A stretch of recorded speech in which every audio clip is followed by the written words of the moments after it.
Good morning at isang mapagpalang umaga po sa ating lahat. So, salamat po sa lahat ng narito. So, condolence po. So, good morning po sa ating lahat. At ano ba yung ating pag-uusapan? Magandang balita.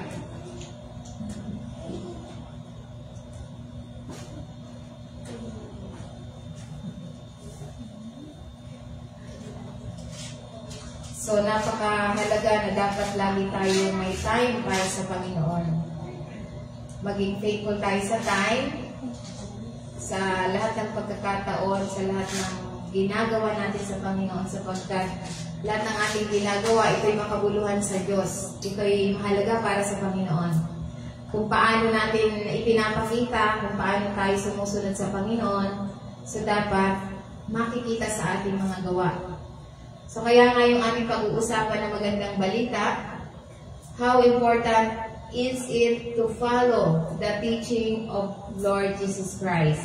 So ito yung gaano ba kahalaga ang pagsunod sa mga turo ng ating Panginoon Jesucristo. So ito yung ating pag-uusapan na magandang balita, ang kahalagaan ng pagsunod sa mga turo ng Panginoon Jesucristo, hindi lamang para sa mga individual na nagpapakilala bilang mga Kristiyano, kundi para din sa katauhan, sa lahat ng gustong maranasan ang mga turo ng Panginoon Jesucristo, ang mga prinsipyo na lumalampas hanggang sa na sumasalamin sa mga tao mula sa magkakaibang kultura. Kaya nga ito yung mga dahilan kung bakit mahalaga ang pagsunod sa mga turo ng ating Panginoon Jesucristo. Sapagkat napakaraming turo ngayon sa mga relihiyon, hindi na natin alam kung ano ba talaga ang totoo. So kaya nga makikita natin ang mga turo kung totoo dahil sa bunga. So kaya nga ito'y sinasabi na ito'y mga aral na sa Biblia na dapat natin pagnilay-nilayan ang tunay na mga aral na nagmumula sa turo ng ating Panginoon Jesucristo. Ito'y nagbibigay sa atin ng source of moral guidance. So kaya nga ito yung dapat nating malaman. Kapag ito'y mula sa Panginoong Jesucristo, ito yung mga turo na nagsisilbing pinakahuling pinagmumula ng mga patnubay. So ito yung pinagmula ng moral na patnubay, source of moral guidance. So kaya nga ito'y nagbibigay ng mga paggabay sa mga individual sa kanilang mga action at desisyon. So kung tayo ay galing or mga guidance ng Panginoong Jesucristo, ito yung sumusunod sa turo na nakikitang mahalagang pamumuno ng isang marangal na pamumuhay at pagpapaunlad ng isang maayos na lipunan. So kaya nga kapag ang turo na mula sa Panginoon Jesucristo, ito ay maayos or maunlad. Pero kapag magulo yung mga katuruan, so ito hindi mula sa Panginoon. Ang mga turo ng Diyos ay nagbibigay ng maaasahan at walang hanggang pundasyon para sa pag-unawa kung ano ang tama or mali. So malalaman natin kung ano ang tama at mali na gumagabay sa mga mananampalataya sa ating mga desisyon, pagdidesisyon. So kaya nga mahalaga ang turo ng Panginoon Jesucristo. Sumunod tayo sa kanyang mga turo sapagkat sinasabi ng Panginoon sa Isaiah 55 verse 8, sinasabi niya rito, "For my thoughts are not your thoughts, neither are your ways and my ways, declares the Lord."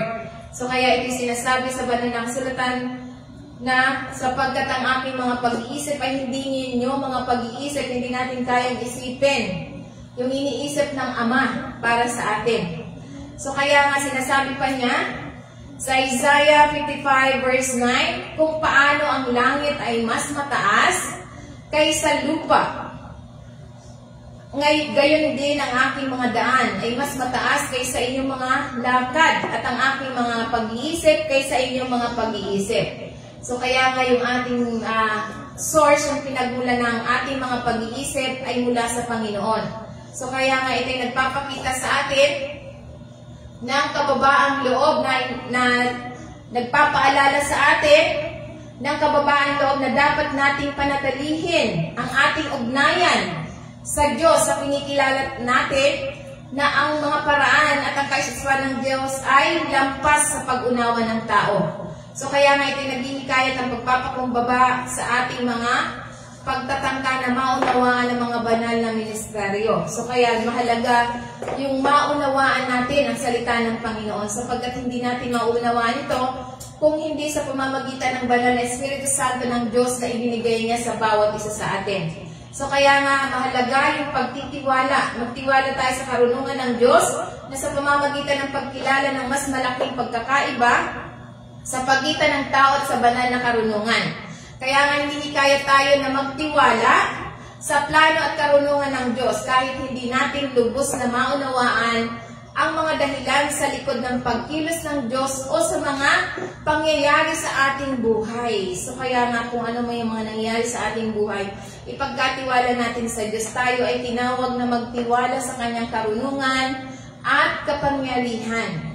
So yan yung layunin natin na hindi natin naunawaan yung mga nangyayari sa buhay natin, ipagkatiwala na lang natin sa Kanya sapagkat ito'y sinasabi na ito yung pagpapatibay sa mahirap na panahon na pagkilala, na ito yung sa panahon ng pakikibaka o kalituhan, na ito'y nagbibigay ng kaaliwan sa pamamagitan ng pagtitiyak sa mga mananampalataya na ang mga daan ng Diyos ay mas mataas kaysa ating mga iniisip, ay may dakila mas dakila siya sa atin. Kaya nga hinihikayat ang mga mananampalataya sa plano ng Diyos kahit na ang mga sitwasyon ay tila nakalilito or mahirap. So dapat natin ipagkatiwala sa Diyos lamang. So kaya ito'y sinasabi sa banal na kasulatan na ito'y nagtuturo ng mahalagang aral tungkol sa pagpapakumbaba, pagtitiwala, pagpapasakop, at paghahangad ng banal na karunungan. So pinapalala sa atin bilang mananampalataya na hindi natin maunawaan ang kadakilaan ng Diyos at dapat tayo, hinihikayat tayong iayon ang ating buhay sa Kanyang kalooban. So kaya nga mahalaga ang salita ng Diyos na dapat nating laging pagnilay-nilayan sapagkat ito yung ating patnubay. So kaya nga sinasabi pa niya sa 2 Timothy chapter 3 verse 16, all scripture is God-breathed, and is useful for teaching, rebuking, correcting, and training in righteousness. So ito yung sinasabi sa banal na kasulatan na ang banal na kasulatan ay pinasya ng Diyos ay mapapakinabangan. So ang banal na kasulatan ay inspiration of scripture, na ito yung sinasabi na inspiration ng banal na kasulatan, na iginigiit na ang lahat ng kasulatan ay hininga ng Diyos. So hininga ng Diyos ang bawat salita niya na pinaalam sa tao, na ibig sabihin kinasya ng Diyos sa pinapitibay nito ang paniniwala na ang Biblia ay hindi lamang isang koleksyon ng mga sinulat ng tao, ngunit ito ay banal na kinasiyahan ng Diyos mismo. Ang pananaw na ito ay pundasyon sa paniniwalang Kristiyano sa otoridad ng pagiging maaasahan sa Biblia. So kaya nga mahalaga ang Biblia na dapat nating laging pagnilay-nilayan. Kaya nga kung tayo nagbabasa ng Biblia, nalalaman natin na ito ang kung gusto natin malaman na tayo kung paano tayo umasenso, magbasa tayo ng Biblia. Kaya lang yung mga tao, wala silang time para magbasa. Mas ginugusto pa nila pag may nag-i-invite ka, yaman ka dito, or ito, pupunta ka dito, gawin mo to. Naggagastos sila para lang marating nila, para sila yumaman. Ngunit ang salita ng Diyos, hindi natin kailangan gumastos para tayo yumaman. Sapagkat nasa kasulatan kung paano tayo gagawin natin, kung paano tayo umunlad, kung paano tayo walang sakit, nasa kasulatan. Magpapakinabangan natin ito. Ang banal na kasulatan, ito yung kasulatan para sa mga mananampalataya na sinasabing kasulatan na pakinabang para sa isang layunin, para tayo ay matuto. Sa pagtuturo, ito ang Biblia ay nagbibigay ng tagubilin, patnubay para maunawaan ang kalooban at ang kanyang paraan. So hindi natin malalaman ang pamamaraan ng Diyos kung hindi tayo nagbabasa ng Biblia. Hindi natin malalaman kung ano ang layunin natin sa sanlibutan kung hindi tayo nagbabasa ng Biblia. So kaya nga nakakadismaya, mas marami pang sinishare yung salita ng tao kaysa salita ng Diyos. So kaya nga nasa atin din ang pagpili, kaya nga ang salita ng Diyos, ito yung pagsaway para sa mga maling gawain at hinahatulan ng individual sa kasalanan na tinatawag sila sa pagsisisi at sa katuwiran. So ang salita ng Diyos, ito yung pagsasaway. Kapag tayo ay nagbabasa ng Biblia at yung ginagawa natin ay hindi salungat sa salita ng Diyos, tayo ay nasasaway. Sapagkat ang salita ng Diyos, ito yung kapag tayo nagbabasa ng Biblia, tayo ay nagiging correcting din siya, pagwawasto, na nag-aalok sa pagtutuwid, para sa patnubay, para sa pamumuhay ayon sa pamantayan ng Diyos. So kaya nga ito tumutulong sa mga mananampalataya na lumago at umunlad sa espiritual. So ito rin yung sinasabi na nagbibigay ito ng patuloy na pagtuturo at disiplina. Training in righteousness, na sinasabi na ito ay hinuhubog ang pagkatao at pag-uugali sa mga mananampalataya upang iayon sa matuwid na mga pamantayan ng Diyos. So kaya nga ito sinasabi na paglalapat sa buhay bilang Kristiyano, na ito yung kalagahan ng banal na kasulatan sa buhay ng isang Kristiyano ay nagsisibing gabay para sa pananampalataya at pagsasanay na nagbibigay ng karunungan, patnubay, at mga pagtuturo para sa mga mananampalataya sa pamamagitan ng pag-aaral at pagsasabuhay ng mga turo sa banal na kasulatan.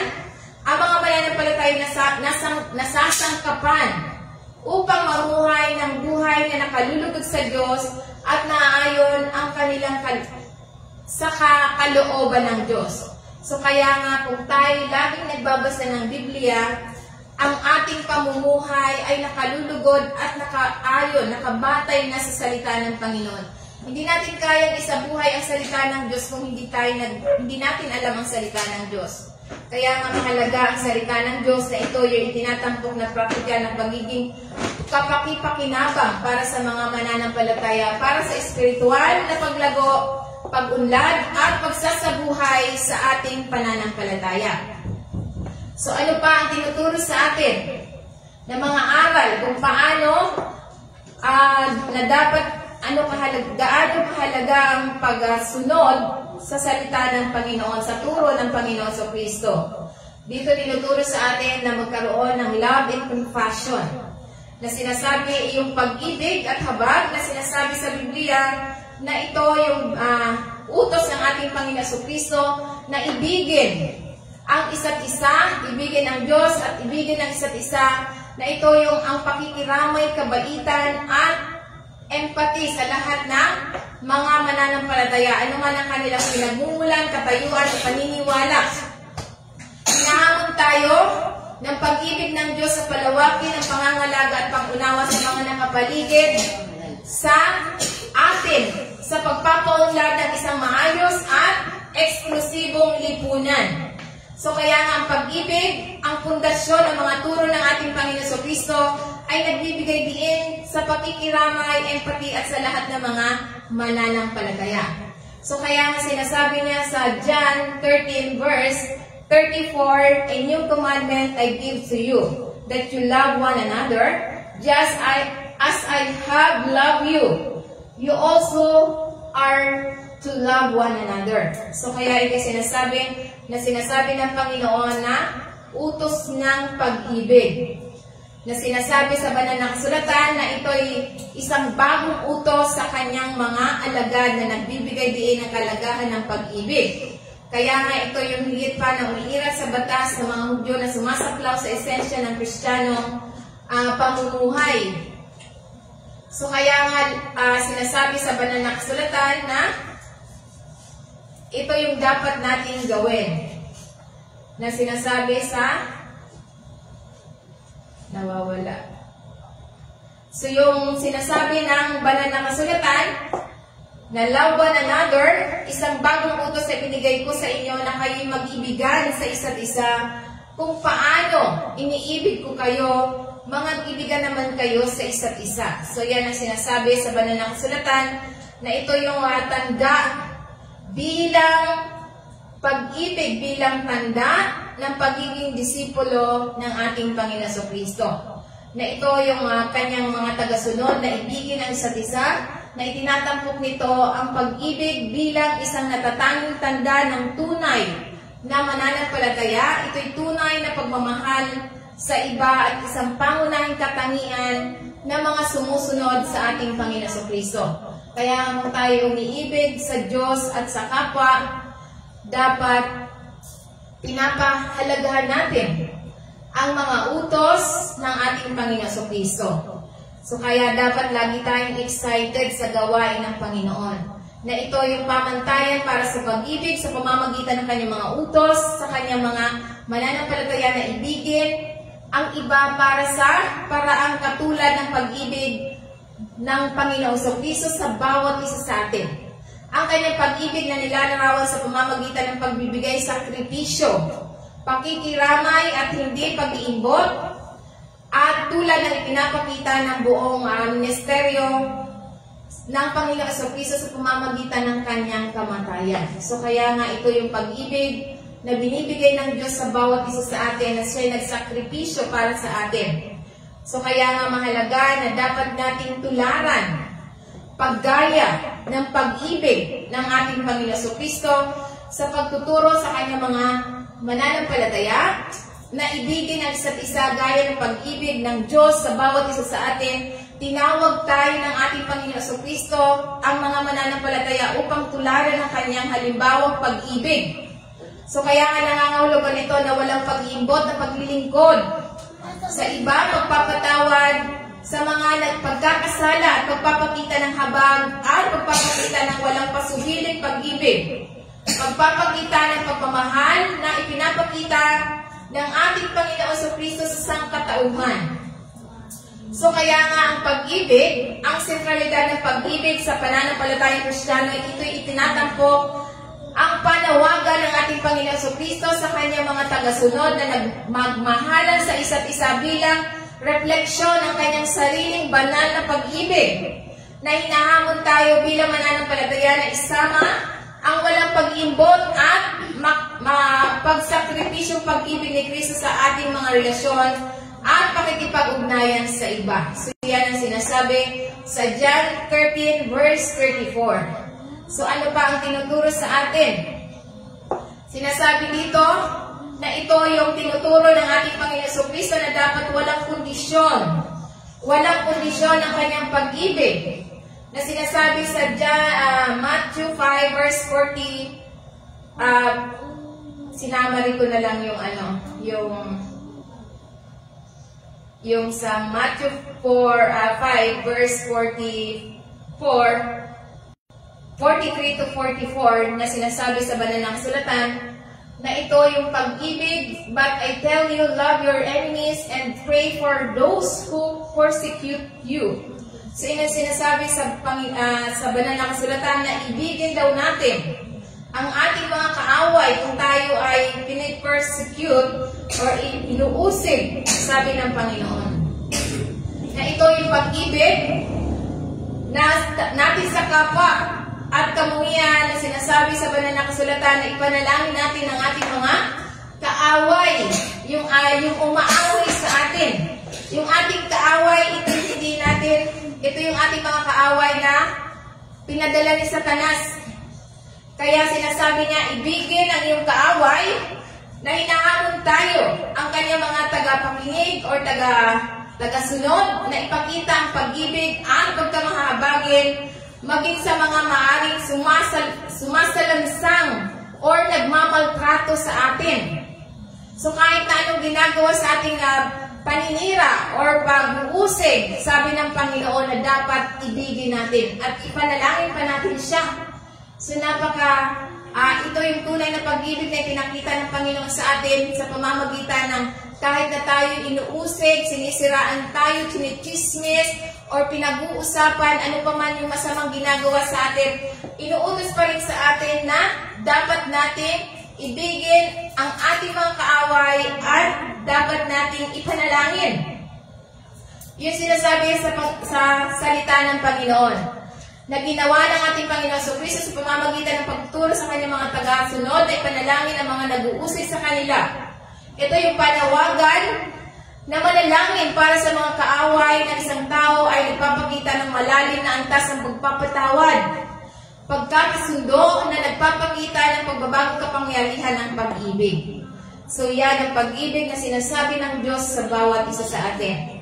At sinasabi pa niya sa Mateo 5 verse 45 na sinasabi, upang kayo ay maging mga anak ng iyong Ama na nasa langit. Pinasisikat ang kanyang araw sa masasama at mabubuti, at nagpapaulan sa mga matuwid at sa mga hindi matuwid. So pantay-pantay ang pag-ibig ng Diyos sa bawat isa sa atin. So kahit na tayo ay hindi matuwid or matuwid, tayo iniibig ng Ama. Kaya ito sinasabi na mga anak ng Diyos, tayo yung mga anak ng Diyos ay pinapaliwanag ng ating Panginoon Kristo ang pagmamahal sa mga kaaway at panalangin para sa mga nabuusig ay sumasalamin sa katangian ng ating Panginoon sa pamamagitan ng pagpapakita ng gayong pag-ibig. Ipinapakita ng mga mananampalataya na sila ay mga anak ng Diyos, na anak tayo ng Diyos na makalangit na Ama, na nagpapakita ng kabaitan at pagbubukas palad sa lahat, anuman ang kanilang katayuan sa buhay. So kaya nga mahalaga na kahit na anong pag-uusig sa atin, ito yung utos ng Panginoon sa atin, dahil sabi ng Panginoon na tayo ay mga anak ng Diyos kapag ipinapakita pa rin natin sa kabila ng ginagawa ng tao sa atin na tayo ay sinisiraan, inuusig, so tayo pa rin ay nagpapakumbaba sa mga tao. So kaya nga mahalaga ang pag-ibig na sinasabi sa banal na kasulatan. Kaya sinasabi sa banal na kasulatan sa Matthew 5 verse 48, be perfect, therefore, as your heavenly Father is perfect. So kung ganito ang pagpapakita natin ng pag-ibig, sinasabi na tayo ay nagiging perfect. Dahil ang ating Ama ay perfect. So kaya nga sinasabi dito na ito'y sinasabi na mas mataas na pamantayan ng pag-ibig kapag ganito ang ipinapakita natin sa mga tao. Na hinahamon tayo na bilang mga mananampalataya na lampasan ang karaniwang inaasahan ng pag-ibig at kabaitan. Na hindi sapat ang pagmamahal sa mga nagmamahal sa atin o mga pagbati lamang sa ating sariling bayan. Ang tunay na pagiging disipulo ay nangangailangan ng isang radikal na pabibilangan ng pag-ibig na lumalampas sa mga hangganan at inaasahan, na sumasalamin sa walang hanggang pag-ibig ng Diyos. Dahil ang pag-ibig ng Diyos ay pagiging perfect sa pag-ibig.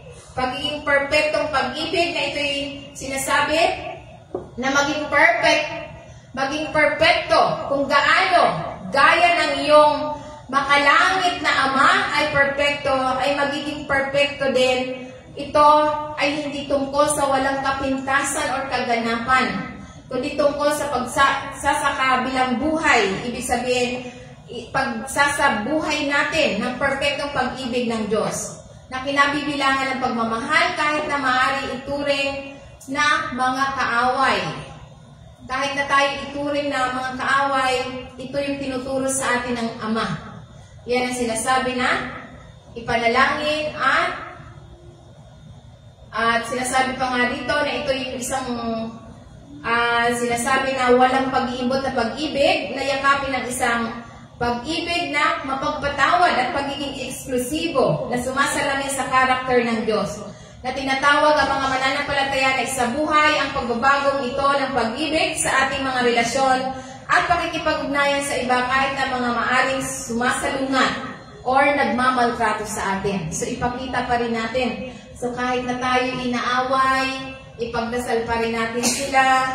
So kaya nga ang Diyos na ang gaganti sa mga taong gumagawa sa atin ng pag-uusig. So ano ba ang tinuturo sa atin?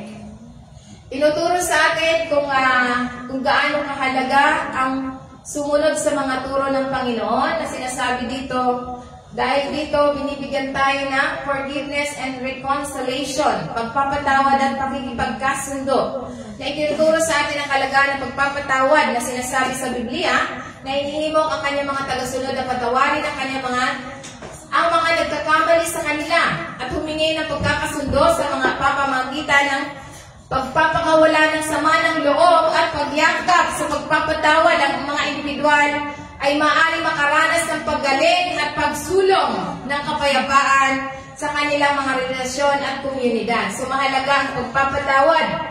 Pagpapatawad at pagkakasundo, ang pagpapatawad ay humahantong sa pagpapagaling at pagkakasundo, pagpapaunlad ng kapayapaan sa mga relasyon at komunidad. Di ba kapag tayo may kaaway?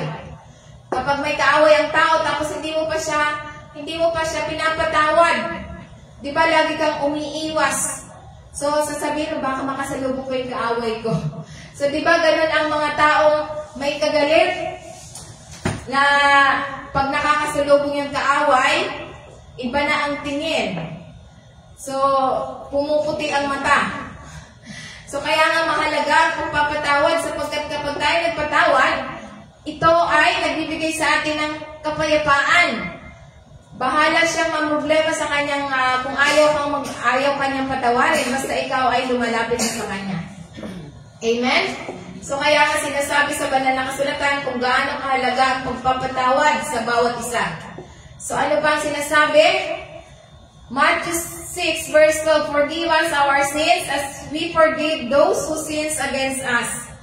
Na ito yung sinasabi na bahagi ng karaniwang kilala bilang panalangin ng Panginoon Ama.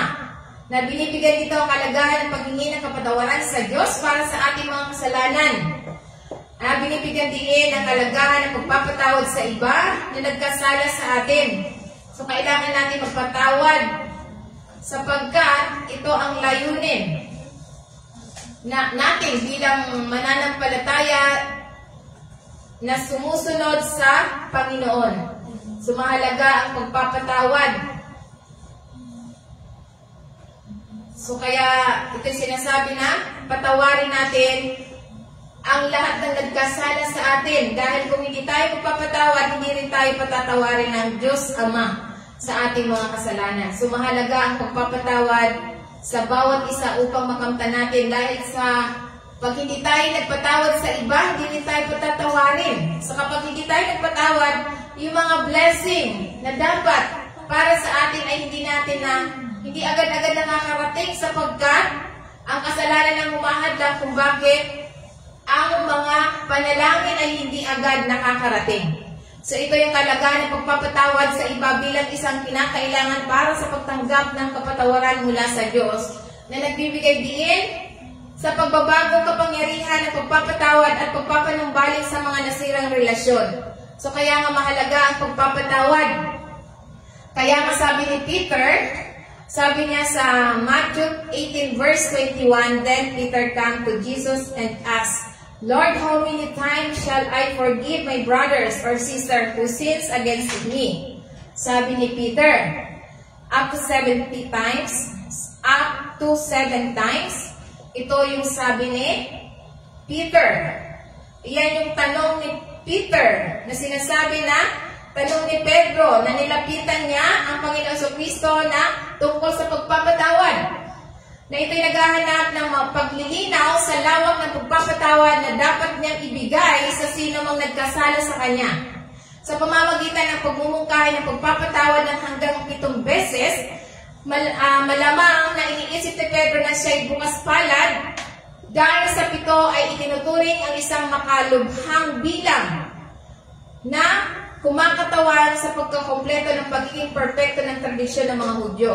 So kaya nga ito'y sinasabi sa banal na kasulatan na ang sagot ng Panginoon Jesucristo sa Mateo 8 verse 22, and Jesus answered, I tell you, not 70 times, but not 7 times, but 70 times 7 times. So iyan ang sagot ng ating Panginoon Jesucristo na sinasabi na tugon bilang tanong ni Pedro na pinapakita ng ating Panginoon Jesucristo ang pananaw sa pagpapatawad na sinasabi nito na minungkahi ni Pedro ang pagpapatawad hanggang sa 7 beses sa halip na nagmumungkahi ng malaking pamantayan ng pagpapatawad ng 77 ulit o 77 ulit o sa ilang pagsasalin ang sumisimbolo na walang hangganan. So kaya nga gaano man kalaki ang ating mga kasalanan, habang may pagkakataon tayo humingi ng tawad. Walang limitasyon ang pagpapatawad na ibinibigay ng Panginoon sa bawat isa sa atin, na binibigyan din ng pangangailangan para sa pagpatuloy at walang katapusang pagsasagawa ng pagpapatawad ng Diyos. Kaya nga dapat hanggat may buhay, may pagkakataon tayong magbago't magsisi. Wala na tayong magagawa kung wala na. Kaya habang may buhay, iyan ang pagkakataon na dapat tayong magsisi sa lahat. Sa lahat ng ating ginagawa, sapagkat unlimited ang forgiveness na binibigay ng Diyos sa bawat isa sa atin. Hindi niya tayo tinitingnan, ang tinitingnan niya kung ikaw ay handang mag-aaminin, magpasakop sa Kanya. Kaya walang limitasyong kalikasan ang pagpapatawad ng Diyos sa bawat isa sa atin, na sa pangangailangan para sa mga mananampalataya na paulit-ulit na magbigay ng biyaya at awa, anuman ang dalas o kalubhaan ng mga pagkakasala. So kaya nga mahalaga na dapat anuman ang ginagawa natin pagkakamali, meron tayong tagapangamagitan na ang Panginoong Kristo. Ibig sabihin, hanggat hindi natin alam ang kasalanan at nagawa natin, tayo mapapatawad pa ng Diyos. Ngunit kapag alam na natin ang kasalanan at paulit-ulit na natin ginagawa, iyon ay wala ng kapatawaran. Dahil alam mo na ang kasalanan, tapos inuulit-ulit mo pa, maliban na lamang kung hindi alam. Ayan ang sinasabi sa banal na kasulatan na modelo ng pagpapatawad ng Diyos na sinasalamin na ito yung pagpapatawad ng Diyos na nagbibigay ng kapatawaran sa mga nagsisising makasalanan ng walang limitasyon. Ang mga mananampalatay tinawag na tularan ng banal na halimbawang ito sa pamamagitan ng pagbibigay ng kapatawaran na nagbubukas palad na walang pag-aalinlangan at walang pag-aalinlangan. So yan ang sinasabi sa banal na kasulatan na yung pagpapatawad, ang pagkakasundo, forgiveness and reconciliation, na mahalagang tandaan ang Panginoong Kristo.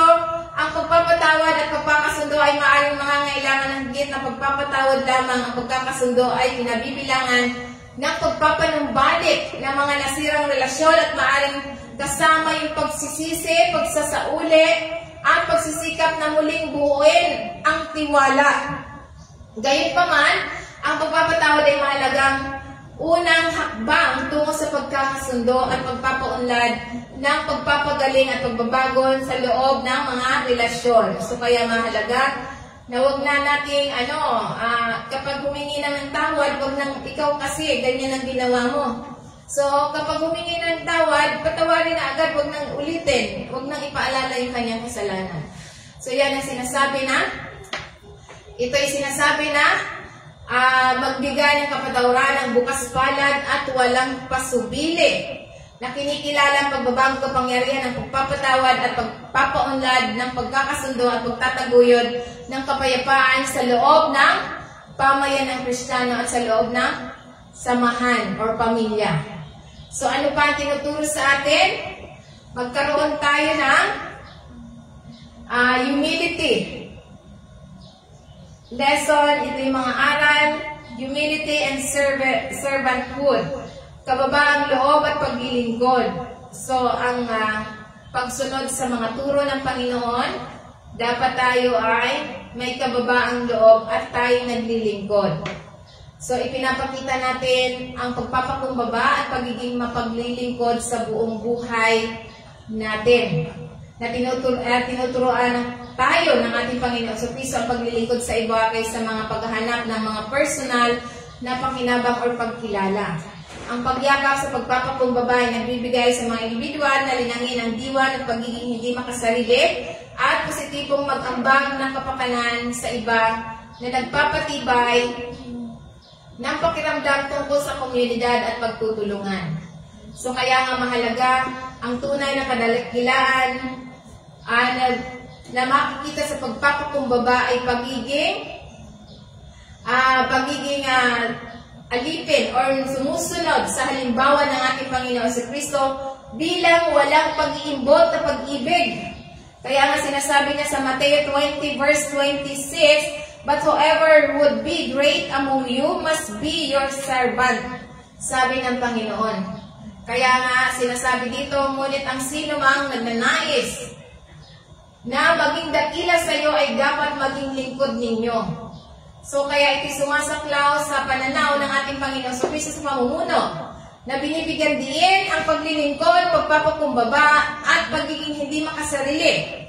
So hinahamon tayo bilang mananampalataya na isama ang halimbawa ng ating Panginoon sa Kristo sa pamamagitan ng paglilingkod ng may pagmamahal at pagpapakumbaba.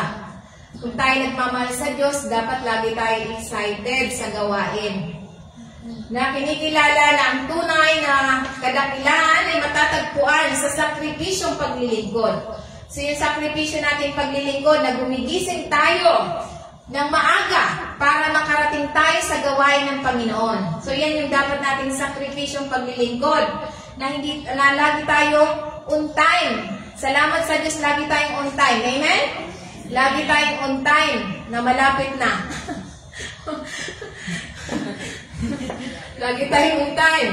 Amen? Kaya dapat tayo ay may sakripisyong ginagawa dahil ito yung gusto ng Panginoon sa atin. Kung tayo sumusunod sa Kanya, ito yung sakripisyong paglilingkod kaysa paghahanap ng personal na kalwalhatian o kapangyarihan.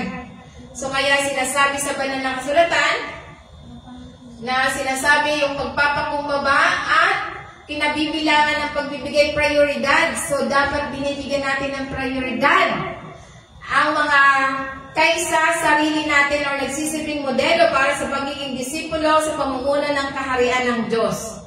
So, kaya ito'y sinasabi sa banal na kasulatan sa Philippians 2 verse 3, sabi niya, "Do nothing out of selfish ambition or vain conceit. Rather, in humility, value other above yourself." So, kaya nga ito yung humility and selflessness or kawalang pag-iimbot. So, kaya ito yung sinasabi na kababaang loob at pinapayuhan tayo ni Pablo bilang mananampalataya na iwasan ang makasariling ambisyon at walang kabulang pagmamataas.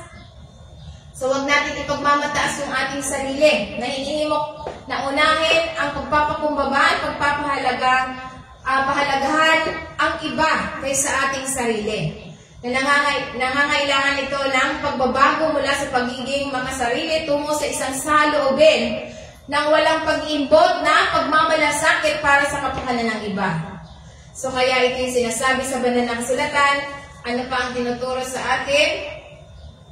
Sinasabi sa atin sa Philippians 2 verse 5, "In your relationship with one another, have the same mindset as Christ Jesus." So dapat pareho daw tayo. Ginagaya natin ang halimbawa ng ating Panginoong Kristo, imitating. Ginagaya natin yung paggaya sa halimbawa ng ating Panginoong Kristo na sinasabi ni Pablo, na ito yung mananampalataya na tularan ang kaisipan ng ating Panginoon Kristo sa ating mga relasyon na ipinapakita ng ating Panginoon Kristo bilang ang pinakamataas na halimbawa ng kababaang loob at pagiging hindi makasarili na hinihimok tayo bilang mananampalataya na gamitin ang parehong salubin na pinapakita ng ating Panginoon Kristo sa buhay nung siya'y nasa lupa. Siya ay nagpakumbaba, siya ay nag-akto siyang naging mahirap ang Panginoon Kristo. Nagkatawang tao siya upang magampanan niya yung tungkulin niya dito sa sanlibutan. So kaya nga ito yung sinasabi sa banal na kasulatan at sinasabi pa sa Philippians 2 verse 8 na sinasabi, "At palibhasa ay nasumpungan sa inyo ng isang tao, siya'y nagpakababa sa kanyang sarili sa pamamagitan ng pagiging masunurin hanggang sa kamatayan, kahit kamatayan sa krus." So ito yung ginawa ng Panginoong Jesucristo sa atin sa pamamagitan ng kanyang pagkatao.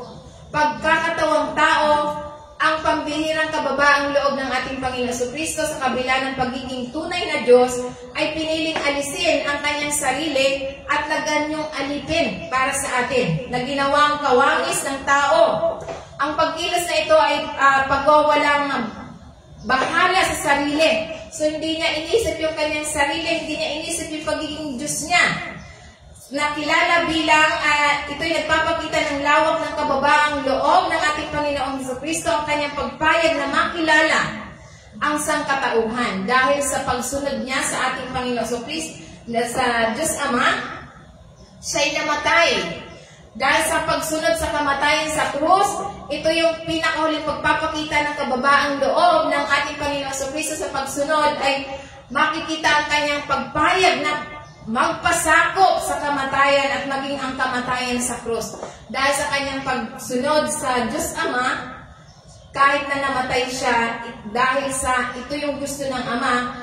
So kaya nga ito yung isang nakakahiya at masakit na paraan ng pagpatay sa Kanya. Ang pagsunod ng ating Panginoon Jesucristo hanggang sa kamatayan ay binibigyan diin ang kanyang ganap na pagsuko. So, ito'y nangangahulugan na sinuko niya ang kanyang buhay para sa Diyos. Ang pagsuko sa kalooban ng Diyos na ialay ang kanyang buhay para sa sangkatauhan. Para tayo ay mailigtas. Ito yung sakripisyong pag-ibig ng ating Panginoon Jesucristo sa sangkatauhan. Yung kanyang pagkamatay sa krus. Dahil ito yung pagdakila at kaluwalhatian sa Kanya. So kaya nga ito sinasabi ang mga mananampalatayang isama sa parehong pagpapakumbaba at pagiging hindi makasarili na ipinapakita ng ating Panginoon Jesucristo sa krus na kinikilala ang tunay na kadakilaan ay matatagpuan sa paglilingkod, pagpapasakop sa kalooban ng Diyos. Kahit na malaking kahit na ito ay nagsisilbing isang makapangyarihang paalala ng pagbabagong kapangyarihan, ng kababaang loob, at ang malalim na epekto sa sakripisyong pag-ibig ng Panginoong Jesucristo sa buhay ng bawat isa sa atin. So kaya nga mahalaga na dapat alam natin kung gaano ang sakripisyong ginawa ng Diyos para sa atin. So kaya nga, ito yung how important is it to follow the teaching of our Lord Jesus Christ. So napakahalaga na dapat nating sundin. So ano pa ang sinasabi? Sinasabi dito, justice and advocacy for the marginalized. So kaya nga ito sinasabi na ito'y patuloy na itinataguyod ng ating Panginoon Jesucristo ang karunungan, particular na sa ngalan ng mga inaapi. Ito'y sinasabi na inahamon ng mga turo ang mga individual na magsalita laban sa kawalan ng katarungan, manindigan para sa mga karapatan ng mga manghina, at magtrabaho patungo sa paglikha ng isang mas pantay na lipunan. So ito yung sinasabi na advocacy for justice and standing up for the yung mga taong inaapi. Manindigan para sa mga minamaltrato ay mahalaga ng pagsunod sa mga turo ng Diyos. So kaya nga sinasabi dito sa banal na kasulatan, Matthew 5 verse 6, Blessed are those who hunger and thirst for righteousness, for they shall be satisfied. So kaya ito sinasabi na mapalad daw yung nagugutom sa katuwiran. Nauuhaw sa katuwiran sapagkat sila'y bubusugin. Kaya nga mapalad tayo kapag tayo ay lagi tayong excited. Pag lagi tayong excited sa salita ng Diyos, ito yung hunger tayo sa katuwiran. Pag lagi tayong on time sa salita ng Diyos, ito yung mapalad tayo. Papalad tayo kapag lagi tayong seeking. Pag seeking tayo sa salita ng Panginoon, mapalad tayo. Ito yung sinasabi sa banal na kasulatan na lahat ng mga seeking sa salita ng Panginoon ay mapalad. So ipinapahayag ang mga pagpapala sa mga naghahangad ng katuwiran at karunungan na inahamon ng mga tagasunod na aktibong humanap ng hustisya para sa mga inaapi. Inaapi sa lipunan. So kaya nga ito sinasabi sa banal na kasulatan. Ano pa ang tinuturo sa atin? Luke chapter 4 verse 18. Sinasabi, sumaakin ang Espiritu ng Panginoon sapagkat ako'y pinahiran niya upang iparangaral ang mabuting balita sa mga lukha. Ako'y sinugo niya upang tanyag sa mga bihag ang pagkaligtas, ang mga bulag at sa mga bulag ang pagkakita upang bigyan ng kalayaan ang mga inaapi. So kaya ito yung sinasabi sa banal na kasulatan. Na sa Luke 19, sabi dito upang itanyag ang kaaya-ayang taon ng Panginoon. So sabi dito ng Panginoon na sinasabi the anointed servant. So ito yung pinahirang lingkod na sinasabi sa Luke chapter 18, Luke 4 verse 18, na sinasabi na, ito yung nagsasabi na ang Espiritu ng Panginoon ay nasa Kanya. Na nagpapahiwatig na ang banal na atas or pagbibigay ng kapangyarihan para sa mga ministeryo. Ito'y umaalingaw sa wika ng Mesayas o ang pinahiran gaya ng sa lumang tipan. So kaya nga ito yung proclamation of good news na pagpapahayag ng magandang balita. Na sinasabi sa banal na balita na ito'y tinutukoy ng Panginoon Jesucristo ang kanyang mission bilang pagpapahayag ng mabuting balita sa mga dukha. Kabilang dito, hindi lamang ang material na kahirapan, kundi pati na rin ang espiritual na kahirapan. Ito'y nag-aalok ng pag-asa, kagalingan at kaligtasan sa mga nangangailangan. Kaya nga sinasabi pa dito, ito yung kalayaan at pagpapanumbalik, freedom and restoration na ito'y nagpapahayag, ipinahayag ng Panginoon Jesucristo na siya ay paparito upang magdala ng kalayaan para sa mga bilanggo, pagbawi ng paningin para sa mga bulag, upang palayain ng mga inaapi. Sinasaklaw nito ang parehong physical at spiritual na pagpapalaya na tungo sa iba't ibang anyo ng pagkaalipin at pagkaapi. So kaya nga kapag tayo ay inalipin ni Satanas, inalipin ang kahirapan, inalipin ang sakit, so dapat tayo ay lumapit sa Panginoon. Dahil ang Panginoon Jesucristo ang magpapalaya. Kaya nga ito yung sinasabi na katuparan ng propesya ng Panginoon Jesucristo. Ito yung aklat na sinasabi na pinapangiwatig na ang kanyang ministeryo ay ang katuparan. Nasa lumang tipan na ito'y pinagihintay ang paghihintay ng Mesayas na dumating upang magdala ng kaligtasan at pagpapalaya sa mga bayan ng Diyos. So kaya nga kapag tayo lumapit sa Panginoon Jesucristo, tayo palalayain. Pinalaya tayo sa kasalanan, pinalaya tayo sa sakit, pinalaya tayo sa kahirapan. Ito ang tungkulin ng Panginoon Jesucristo sa atin. So kaya nga mahalaga na alam natin ang layunin ng Diyos para sa bawat isa sa atin.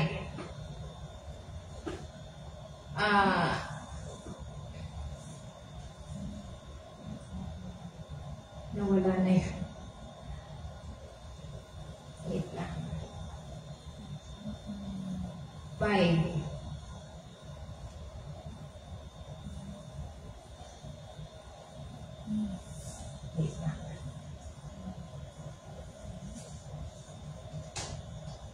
So kaya nga ito yung misyon ng kaligtasan na sinasabi sa Luke 4 verse 18 to 19 na ito'y magdadala ng kaligtasan, pagpapagaling at pagpapalaya sa katauhan na ang kanyang malalim na habag at yung habag niya sa mga inaapi at binibigyan din ang tungkulin bilang katuparan ng lumang tipan. Ang talatang ito nagsisilbing pundasyon ng deklarasyon ng ministeryo at yung layunin ng ating Panginoon Jesucristo na nagbibigay din sa kanyang pagbabagong epekto sa buhay ng mga lahat naniniwala sa kanya.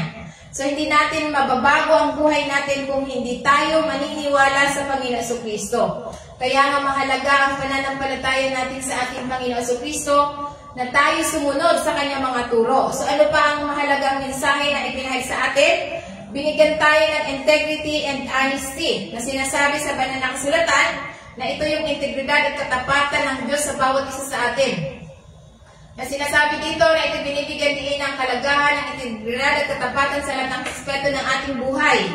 Ang kanyang mga turo ay binibigyan din ng halaga ng pagiging totoo, transparency, at moral na katuwiran na nagsisilbing gabay para sa ating pag-uugali at paggawa ng mga desisyon. So kaya nga ang integridad at katapatan ay sumasalamin sa katangian ng Diyos at mahalaga para sa matuwid na pamumuhay. Kaya nga sinasabi niya sa Proverbs 11 verse 3, the integrity of the upright guides them, but the crookedness of the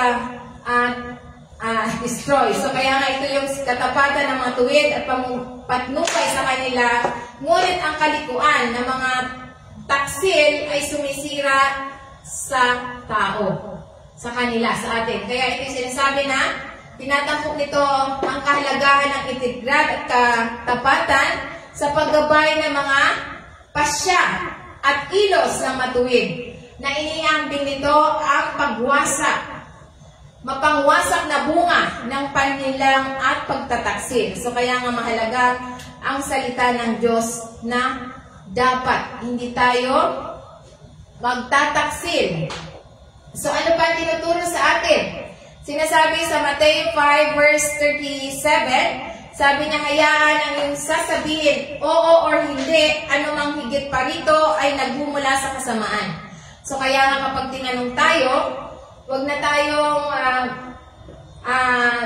iba pang sagot o ulang daw or hindi, na mamamahala sa bawat aspeto na ito'y turo ng ating Panginoon Jesucristo. Ang katapatan ay dapat namamahala sa bawat aspeto ng ating buhay, na nagbibigay diin ng kalagahan ng integridad at pananalita at pagkilos, na ito'y sinasabi na binibigyan diin ng ating Panginoon Jesucristo ang matapat na pananalita, na hinihimok ang kanyang mga kasunod na maging tapat sa kanilang pakikipag-usap, iwasan ang pangangailangan para sa mga panunumpa o detalyadong mga pangako. So kaya nga, huwag tayong mangangako. Huwag tayo, ang sinasabi lang dito, yes or no lang. So huwag na tayo magsabi, ay oo, sigurado, sigurado. Tapos wala namang pala. So kaya nga, ito yung sinasabi sa banal na kasulatan. Ano bang tinuturo sa atin? Generosity and stewardship, na sinasabi yung pagbubukas palad at pangangasiwa, na sinasabi sa banal na kasulatan ay tinuturo ng ating Panginoon Jesucristo ang tungkol sa kalagahan ng pagiging bukas palad at pangangasiwa, na ito hinihikayat ang mga tagasunod na ibahagi ang ating mga pagbukunan sa mga nangangailangan at magiging responsibilidad ng mga tagapangalaga sa lupa. Ito yung pagyakap sa isang pamumuhay na maging bukas palad ay nagpapaunlad ng pakiramdam ng pagkakaugnay at nagtataguyod sa kapakanan ng kapwa, individual na at sa kapaligiran. Kaya ito sinasabi na generosity and responsible stewardship of resources are the key principles in Jesus Christ's teaching. Na ito yung sinasabi yung mapagkukunan ng pangunahing prinsipyo sa mga turo ng ating Panginoon Jesucristo. So kaya ano pa tinuturo sa atin sa banal na kasulatan na sinasabi na pinupuri ang Panginoon Jesucristo sa mga nagbibigay ng bukas palad, pinupuri ng Panginoon Jesucristo ang mga taong nagbibigay ng bukas palad. Kaya nga sinasabi niya sa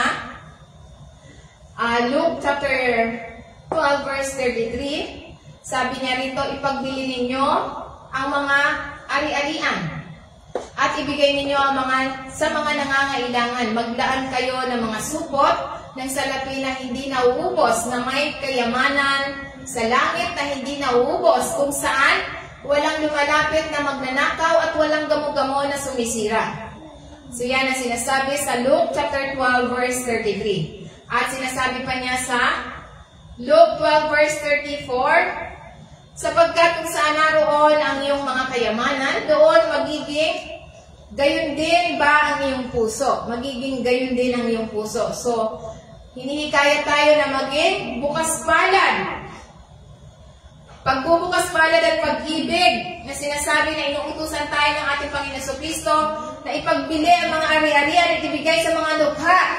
Ito yung sinasabi na inutusan niya ang kanyang mga alagad, na ito'y binibigyan din ng kalagahan ng pagiging bukas palad at pagkalinga sa mga nangangailangan, na umaalingaw sa mga prinsipyong matatagpuan sa buong turo ng Biblia. Na pinapahalagan dito yung walang hanggang walang hanggang kayamanan, Ito yung eternal treasure na sinasabi na ito yung inihambing ng ating Panginoon Jesucristo, ang kayamanan sa lupa na napapailalim sa pagkabulok, pagkawala, or pagkasira. So, ang mga kayamanan dito sa lupa ay pansamantala lamang na walang hangganan. At hindi, kaya nga ito'y pinapahalaga ng Diyos, yung mga kayamanan sa langit na walang hangganan at hindi nagkukulang sa pamamagitan ng pamumuhunan sa mga kawang gawa ng katuwiran. Ang mga mananampalataya ay nag-iimbak ng mga kayamanan sa langit na higit pa sa pansamantalang kayamanan sa mundo. So kaya nga mahalaga na tayo ay yung kayamanan sa langit ang ating bibigyan diin. Na sinasabi, kung pinapahalaga natin ang kayamanan sa langit, lagi tayong excited sa gawain. Pag-araw ng pagsamba, lagi tayong madaling araw pa lang gising na tayo, excited na tayong maligo, at maagang pumunta sa gawain. So kaya nga iyan yung sinasabi na pinapahalagan ang kayamanan sa langit. Dahil sinasabi dito sa banal na kasulatan na ang mga kayamanan sa lupa ay pansamantala lamang. Na nagbabala ang Panginoon Jesucristo sa mga panganib ng kasakiman ng materialismo na maaaring humantong sa espiritual na kahirapan at kawalang kasiyahan. So kaya nga ito'y makikita natin kung ano ang pinapahalagahan ng mga tao. Kung sa Diyos, lagi silang on time. Pag sa trabaho, 1 hour pa ang trabaho, andun na sila. Dahil nakikita na pinapahalagan ng mga tao yung mga materialismo. Takot silang mabawasan ng sweldo. Pero pagdating sa Panginoon, okay lang, kahit tanghali na, magising. So yun yung sinasabi na pinapahalaga ng Diyos ang espiritual na kayamanan. Na dapat, dahil ang kayamanan at pag-aangal ng espiritual na kayamanan, ito'y pangmatagalan, hindi ito mawawala. Kaya nga sinasabi dito yung kondisyon ng ating mga puso. Ito'y sinasabi na sa pamamagitan ng pagbibigay diin kung saan naroroon ang kayamanan ng isang tao, naroroon din naman ang kanilang puso. Kaya nga itinatampok ito ang matalik na koneksyon sa pagitan ng ating saloobin sa kayamanan at mga ari-arian, ang kalagayan ng ating mga puso, ang tunay na pagkadisipulo ay kinabibilangan ng pag-ayos sa ating mga prioridad. So kaya na ang tunay na pagiging disipulo natin, naaayon sa prioridad natin. Kung priority natin ang trabaho, 1 oras pa lang bago magtrabaho, andun na ang tao. Pero kapag pina-priority ng tao ang Diyos, 1 oras din bago gagawin ang gawain ng Diyos, dapat nandito na. Kung priority natin ang Diyos. So kaya nga ito'y pinapahalagan ang kaharian ng Diyos kung saan ang pagmamahal, katarungan, at pagbubukas palad ay nangingibabaw. So mangingibabaw sa atin. Kung ano yung pinapahalaga natin, nangingibabaw tayo, takot tayo na mapagalitan, takot tayo ng punishment. Kaya nga, ang mga tao mas pinapahalaga nila ang trabaho, kaya nga lagi silang on time. Kasi natatakot sila na matanggal sila, pero hindi sila natatakot pagdating sa Panginoon. So kaya nga ito'y mahalaga na sinasabi na dito natin nakikita kung saan ang kayamanan, yun yung pinapriority ng tao. Minsan yung iba, yung pinapriority yung pamilya. Ayaw magsimba dahil sa anak. Ayaw magsimba dahil sa gagawin, maglalaba, maghuhugas. So yan ang prioridad dahil naandun ang kanilang puso. Hindi nila pinahalagahan ang kayamanan na nagbibigay sa kanila ng buhay. Ang kayamanan na mula sa Diyos. Kaya nga ito sinasabi ang mga mananampalataya ay suriing muli ang kanilang kaugnayan sa kayamanan at mga ari-arian na hinihimok silang unahin ang espiritual na kayamanan at linangin ang isang pusong pagpabubukas palad at paglayo sa materialismo. Nangangailangan ito ng prioridad patungo sa halaga ng kaharian ng Diyos, kung saan matatagpuan ang tunay na katuparan at pangmatagalan na kayamanan. So kaya nga ang pangmatagalan na kayamanan ay magmumula lamang sa Panginoon, yung tayo nagtitiwala sa Kanya. Kaya nga sinasabi nga rito, ito yung pananampalataya at pagtitiwala.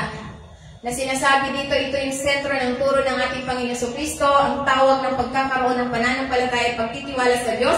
Sa pamamagitan ng pagtitiwala sa banal na pakay, ang mga individual ay makakatagpo ng lakas, katatagan sa harap ng mga hamon. So kaya nga ito yung kailangan ng spiritual na buhay na mararanasan ng kapayapaan at layunin. So kaya sinasabi na tayo ay faith and trust in God are essential for navigating life challenges and uncertainties. So kaya nga ito yung sinasabi na pag tayo ay nananampalataya sa Diyos, mahalaga na tayo ay nagtatagumpay sa mga hamon at kawalan ng katiyakan sa buhay. Kung paano natin mapagtagumpayan kapag tayo nagtitiwala sa Diyos. Kaya nga sinasabi niya rito sa Proverbs 3 verse 5, trust in the Lord with all your heart and do not lean on your own understanding. So kaya nga ito'y nagpapayo sa atin na tayo lubos na magtiwala sa Diyos sa halip na umasa lamang sa ating sariling pangunawa o karunungan. Huwag tayong umasa sa ating sariling pangunawa at karunungan. Kung tayo nagtitiwala sa Diyos, mas hinihikaya tayo na isuko natin. Isuko natin sa Kanya ang lahat ng ginagawa natin, patnubay, direksyon ng Diyos sa lahat ng aspekto ng ating buhay. So yan ang sinasabi sa banal na kasulatan, sapagkat ito yung pagtitiwala natin na itinuturo sa mga mananampalataya tulad ng tagasunod ng ating Panginoon Jesucristo na ibibigay ng Diyos ang lahat ng ating pangangailangan habang hinahanap natin ang Kanyang kaharian. So yan ang pangako ng Panginoon sa atin na dapat tayong magtiwala. Kaya nga sinasabi niya sa Matthew 6 verse 25, sabi niya, therefore I tell you, do not worry about your life, what you will eat or drink, or about your body, what you will wear, or it is life more than food, and the body more than clothes. Kaya nga ito sinasabi sa banal na kasulatan na huwag daw tayong mag-alala. Sinasabi pa dito sa Matthew 6 verse 26 na sinasabi, sabi niya rito, masdan ninyo ang mga ibon sa iyong papawid. Hindi sila nag-aasik o nag-aani o nag-iimbak ng mga kamalig, ngunit pinapakain sila ng iyong Ama sa langit. Hindi ba mas mahalaga kayo o kaysa kanila? So yan ang sabi ng Panginoon, mas mahalaga tayo sa mga ibon. Kaya ito sinasabi pa sa banal na kasulatan, sa verse 27, sabi niya, maaari bang madagdagan ng isang oras sa iyong buhay sa sino man sa inyo sa pamamagitan ng pag-aalala? So kaya nga wag na tayong hinihikaya tayo na wag na tayong mag-aalala. Tagubilin laban sa pag-aalala natin. Sabi dito, mas higit tayo. Mas higit ang buhay natin. Kaya sabi niya rito, sa pamamagitan ng pag-uutos sa bawat isa sa atin na huwag tayong mag-alala tungkol sa ating pangunahing pangangailangan. Gaya ng pagkain, pananamit, na idiniin ito, ang buhay ay higit pa sa material na pag-aari. Kaya nga yung iba, kapag ang buhay natin ay masigit pa, kaya yung iba, diba, binebenta yung mga ari-arian para lang gumaling ang karamdaman. Kaya nga mas mahalaga ang buhay natin kaysa mga material na bagay. Kaya nga hinihamon tayo bilang mananampalataya na magtiwala sa pangangalaga at paglalaan ng Diyos sa bawat isa sa atin. Kaya sinasabi pa niya sa Matthew 6 verse 28, bakit kayo nababahala tungkol sa pananamit?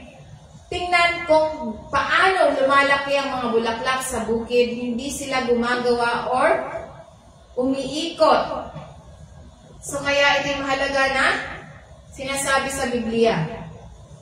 Kaya ito yung sabi dito, ito yung pagmamasid sa kalikasan na sinasabi na itinuturo ng ating Panginoon Jesucristo ang natural na mundo bilang katibayan ng paglalaan ng Diyos. So kaya nga sabi nga, tingnan nyo yung mga bulaklak sa parang na hindi sila sabi niya, tulad ng mga kung paano, itinatampok kung paano pinangangalagaan ng Diyos ang mga ibon sa himpapawid at ang mga bulaklak sa parang na naglalaan sa kanilang mga pangangailangan nang walang pagsisikap.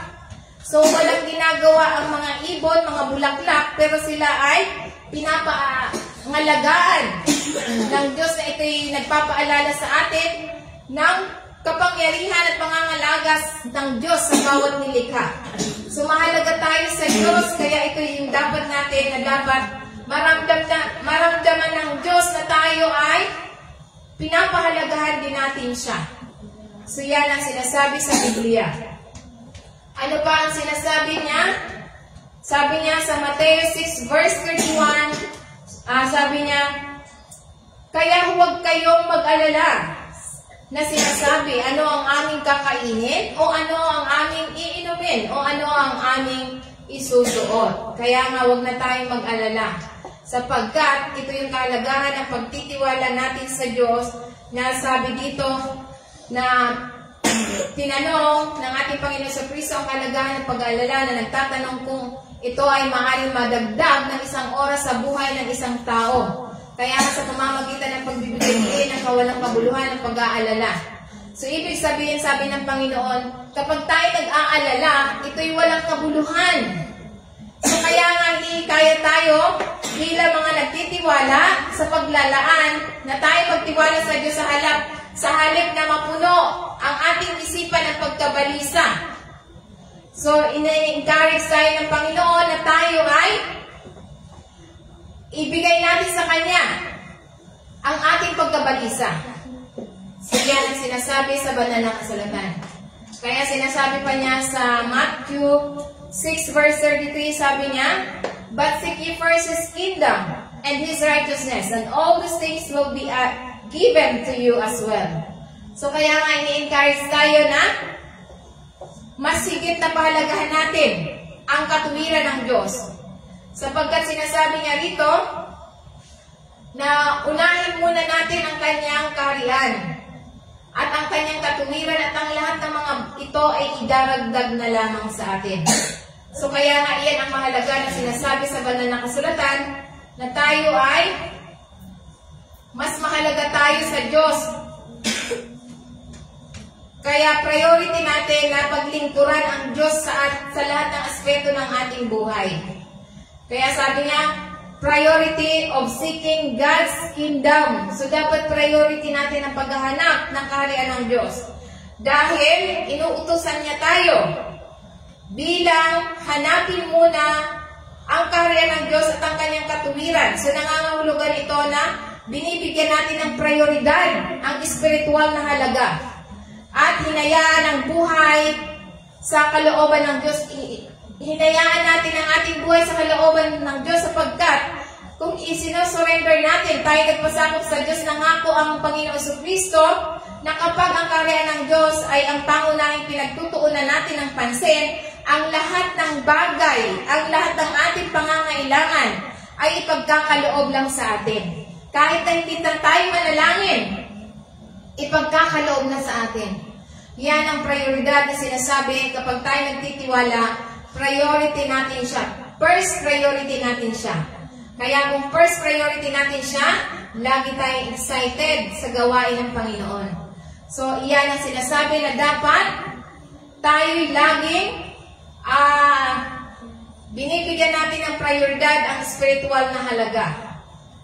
Dahil lahat ng ating pangangailangan, tayo ay ipagkakaloob na sa atin. Hindi niya sinabi na kapag priority mo ako, humingi ka at ibibigay ko na sa iyo. Hindi niya sinabing ganon. Ang sinabi niya, kung prioridad mo ako, lahat ng bagay na kailangan mo ay ibibigay ko na sa iyo. Hindi niya sinabi kailangan mo pang humingi o kailangan mo pang magtrabaho. So, ang sinasabi niya rito, kapag nasumpungan na natin, ibibigay niya na sa atin ang lahat ng ating pangangailangan. Kaya anong gagawin natin? Tayo magpasalamat na lamang. Amen? Sapagkat pinapahalagahan niya yung pamumuhay ng isang araw sa isang panahon. Yan yung sinasabi niya na huwag na tayong mabalisa para sa bukas. Yung ngayon lang ang mahalaga.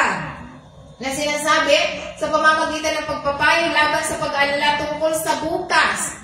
Dahil ang bawat araw ay may kanya-kanyang hamon.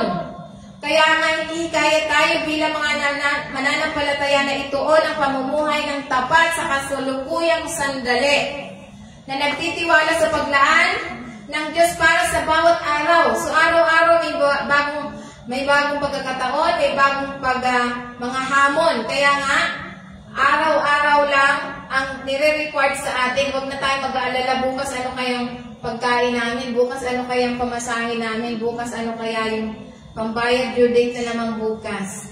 So, sinasabi niya rito, araw-araw may kanya-kanyang hamon, may kanya-kanyang pagkakataon. Kaya ini-encourage tayo na yung ngayon lang ang iisipin.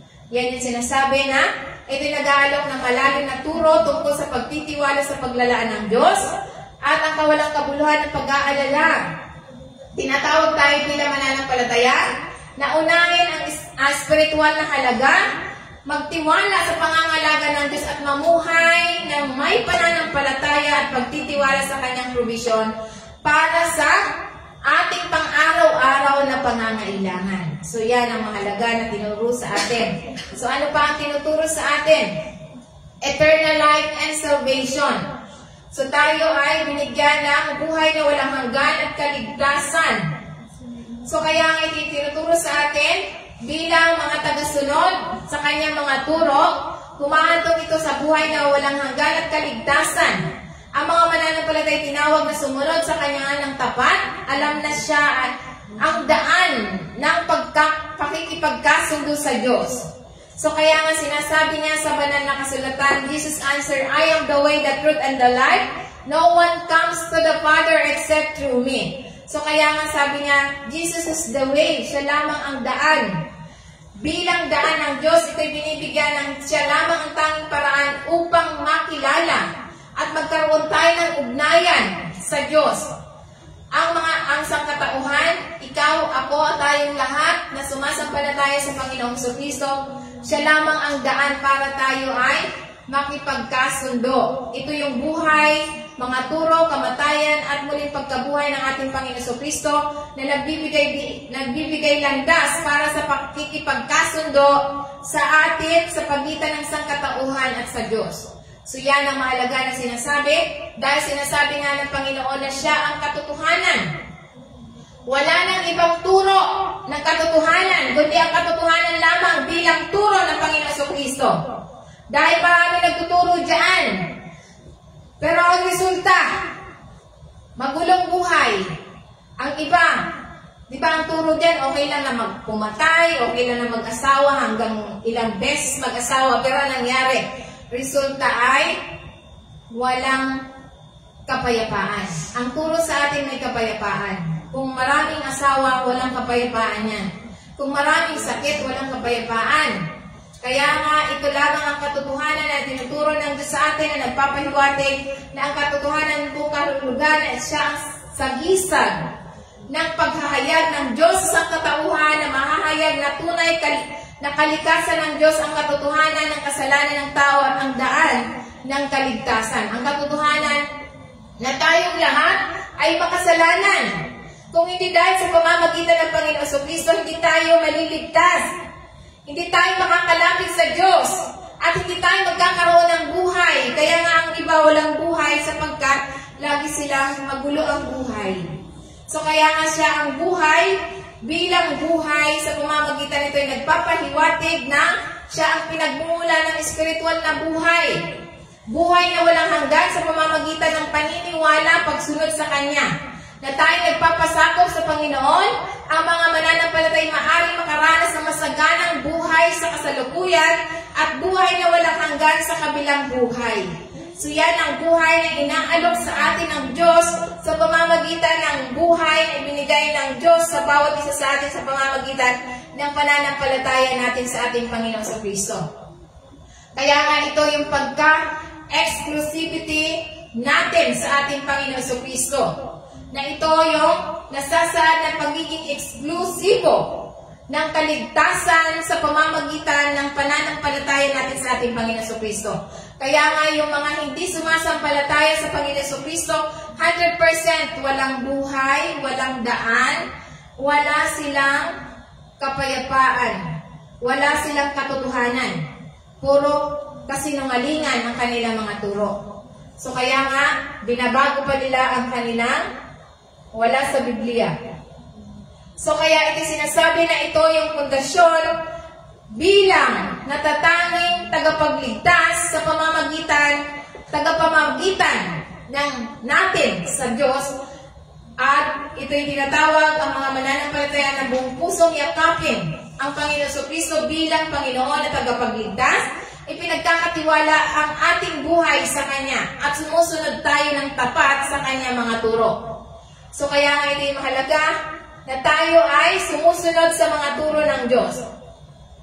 Kaya sinasabi pa niya sa John 10, verse 27, "My sheep listen to my voice, I know them, and they follow me." So kaya nga ito sinasabi sa banal na kasulatan na nalalaman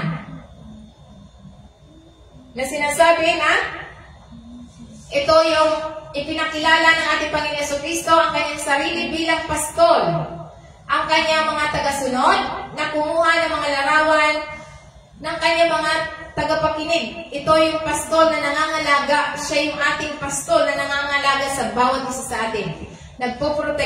Nagpo-protect sa atin, ginagabayan tayo. Yan yung simbolo ng pagiging tupa niya sa bawat isa sa atin. Na tayo tinitiyak ang ating pangangailangan, kaligtasan at proteksyon. So yan ang tupa na nagpo-protect sa atin. Kaya ito yung sinasabi sa banal na kasulatan na ito yung pagiging relasyon natin sa Kanya bilang mga tagasunod, na ito yung sinasabi na ang Kanyang mga tupa ay nakikinig. Ang Kanyang mga tupa ay nakikinig sa Kanyang mga tinig na nagpapahiwatig ng kanilang pagtugon sa Kanyang mga turo at patnubay. Kung tayo yung Kanyang tupa, kung tayo yung Kanyang tagasunod, kinikilala natin na siya yung ating pastol na nagpapahiwatig ng malalim na personal na koneksyon sa bawat individual o mananampalataya. So kaya nga sumusunod tayo sapagkat siya yung ating pastol. So kaya ito'y sinasabi na nagpapahiwatig ng pagsunod sa kanyang mga turo ay isang pangako na lumalakad sa kanyang mga daan. Ang mga tagasunod ng ating Panginoon Jesucristo ay hindi lamang basta-basta paniniwala, kundi may kasamang buhay ng pagiging disipulo at pagsunod. Kaya nga, kung tayo sumusunod sa Panginoon, 100% na tayo ay makakapasok sa lupang pangako. Tulad ng ni Joshua at Caleb. Sa banal na kasulatan, sinasabi dito na sila lamang ang nakapasok sa lupang pangako sapagkat sila lamang ang sumunod sa salita ng Panginoon. Yung mga ibang spy na ipinadala ng Diyos, hindi sila nakinig, hindi sila sumunod. Ngunit ang natingnan nila yung mga problema. Kaya nga, kapag tayo tumitingin sa problema, yan ang mararanasan ng tao. Kaya sinasabi niya sa Numbers 14 verse 24, "Kundi ang aking lingkod si Caleb, sapagkat siya'y nagtataglay ng ibang diwa, siya'y sumusunod ng lubos sa akin, at aking dadalhin siya sa lupain na kanyang pinaruroonan at aariin ng kanyang mga lahi." So kaya nga kapag tayo sumusunod sa salita ng Panginoon, tayo ay makakapasok sa lupang pangako. So yan ang sinasabi na isinaysay si Joshua at Caleb na hinihikayat ng mga magtitiwala sa pangako ng Diyos na ibibigay sa kanila ang lupain. Sa kabilang karamihan ng Spain na nagbabalik na, nagpakahinang ng ulat, pinupuri ng Diyos si Joshua at Caleb para sa kanyang katampatan at pagsunod. Nangako siya na papasok siya sa lupang pangako. So kaya nga kapag tayo ay hindi tayo nagrereklamo or Wala tayong complain. Pag sinabi ng salita ng Diyos, gagawin natin. Wala tayong complain. Dito tayo nakakapasok sa lupang pangako. Lahat ng gusto natin ay ipagkakaloob sa atin. Dahil ito yung wala tayong reklamo. Kahit na may nararanasan tayo na mga pagsubok habang tayo pinuposes natin ang lupang pangako, habang inaabot natin ang ating mga pangarap, hindi tayo nagre-reklamo, kaya tayo ay makakamta natin ang ating mga pangarap. Tulad ni Joseph Caleb, ang pinanghawakan nila yung pangako ng Panginoon na sila ay makakapasok sa lupang pangako na punong-puno ng mga kayamanan, punong-puno ng gatas, punong-puno ng lahat ng ari-arian. So, iyon ang pinanghawakan nila, hindi nila nakita yung mga problema doon. Samantalang yung others 5 na pinadala ng Panginoon, dahil 12 sila, 2 lang ang nakapasok sapagkat yung 10 puro reklamo. Ang nirereklamo kung ano yung nakikita nila, kung ano yung problema. At hindi nila pinakinggan ang salita ng Panginoon. So ganun tayo, kapag hindi tayo nakikinig sa salita ng Panginoon, hindi natin mapapasok o hindi natin makakamta ng ating mga pangarap sa buhay, yung mga mitiin sa buhay. So kaya nga ito'y mahalaga na sinasabi. Ano pa ang sinasabi sa John 10 verse 28? Sabi niya, binigyan ko sila ng buhay na walang hanggan, at sila'y hindi kailanman malilipol, walang sino mang aagaw sa kanila sa aking mga kamay. So kaya nga kapag tayo ay sumusunod sa utos ng Diyos, sumusunod tayo, hindi tayo makukuha, hindi tayo mawawala. Ito yung pangako ng Panginoon na binibigyan ng kanyang mga tagasunod ng buhay na walang hanggan. Ang kaloob na ito ng buhay na walang hanggan ay hindi lamang isang pag-asa sa hinaharap, kundi isang kasalukuyang katotohanan para sa mga naniniwala sa ating Panginoong Kristo. Ito yung sumasaklaw sa masaganang buhay na may kaugnayan sa Diyos ngayon at ang katiyakan ng buhay na walang hanggan na darating na panahon. So, ibig sabihin, kapag tayo sumusunod sa turo ng Panginoong Kristo, ito yung katiyakan ng masaganang buhay na ibibigay ng Diyos sa atin dito sa sanlibutan habang tayo ay lumalakad sa Kanya. At higit pa dyan, yung buhay na walang hanggan sa darating na panahon sa kabilang buhay. So, yan ang sinasabi sa banal na kasulatan na ito yung security natin. Sa pamamagitan ng pagsunod natin sa Panginoong Kristo, ang mga tugasunod, ito yung katiwasayan ng mga mananampalataya na hindi sila malilipol at walang sino mang aagaw sa kamay ng Diyos sa mga taong sumasampalataya sa Kanya. Ito'y nagsasalita sa pagiging permanente at katiyakan ng kaligtasan para sa nauukol sa ating Panginoong Kristo, ay kaligtasan na hawak ng Kanyang pangangalaga at hindi maaaring ihiwalay sa Kanyang pag-ibig. Hindi niya tayo kayang ihiwalay dahil tayo ay hawak kamay tayo ng Diyos, yung pangangalaga niya ay nasa atin. Kaya nga mahalaga, sa kabila ng mga pagsubok, susundin natin ang salita ng Panginoon. Kaya nga kapag hindi tayo sumusunod, ang mga tao ay napaparusahan. Kaya ito'y sinasabi, yung matalik na ugnayan sa ating Panginoon Kristo, sa kanyang mga tagasunod na naglalarawan sa pamamagitan ng pakikinig sa Kanya, pagsunod sa Kanya ng masunurin, at pagtanggap ng kalooban na buhay na walang hanggan, ito'y nag-aalok ng katiyakan, katiwasayan, sa pamamagitan ng Panginoon Kristo. Ito'y binibigyan ng walang hanggang kaligtasan para sa atin, sa mga sumasampalataya sa Panginoon Kristo. Kaya ito yung mahalagang balita na ipinahayag ng Diyos sa bawat isa sa atin. Kaya mahalaga na tayo sumunod sa mga turo ng Panginoon. Ano pa ang tinuturo sa atin? Sinasabi dito, fruitfulness and discipleship. Na sinasabi ito yung pagbubunga at pagiging disipulo. Na ang pagsunod sa mga turo ng ating Panginoon Kristo ay nagbubunga ng buhay, nagbubunga sa buhay ng mga mananampalataya at isulong ang karya ng Diyos sa lupa. So, ang mga tagusunod ay tinawag na maging mga alagad na gumagawa ng mga alagad na nagpapalaganap ng mensahe ng pag-ibig at kaligtasan sa bawat isa sa atin sa pamamagitan ng pananampalataya natin sa ating Panginoon Jesucristo. Kaya nga sinasabi niya sa John 15 verse 5, I am the vine, you are the branches. He that abide in me, and I in him, the same bringeth forth much fruit, for without me, you can do nothing. So kaya nga sinasabi niya rito, pag tayo din nananatili sa Kanya, remain in me, and I also remain in you. Kapag tayo nananatili tayo sa Kanya, kung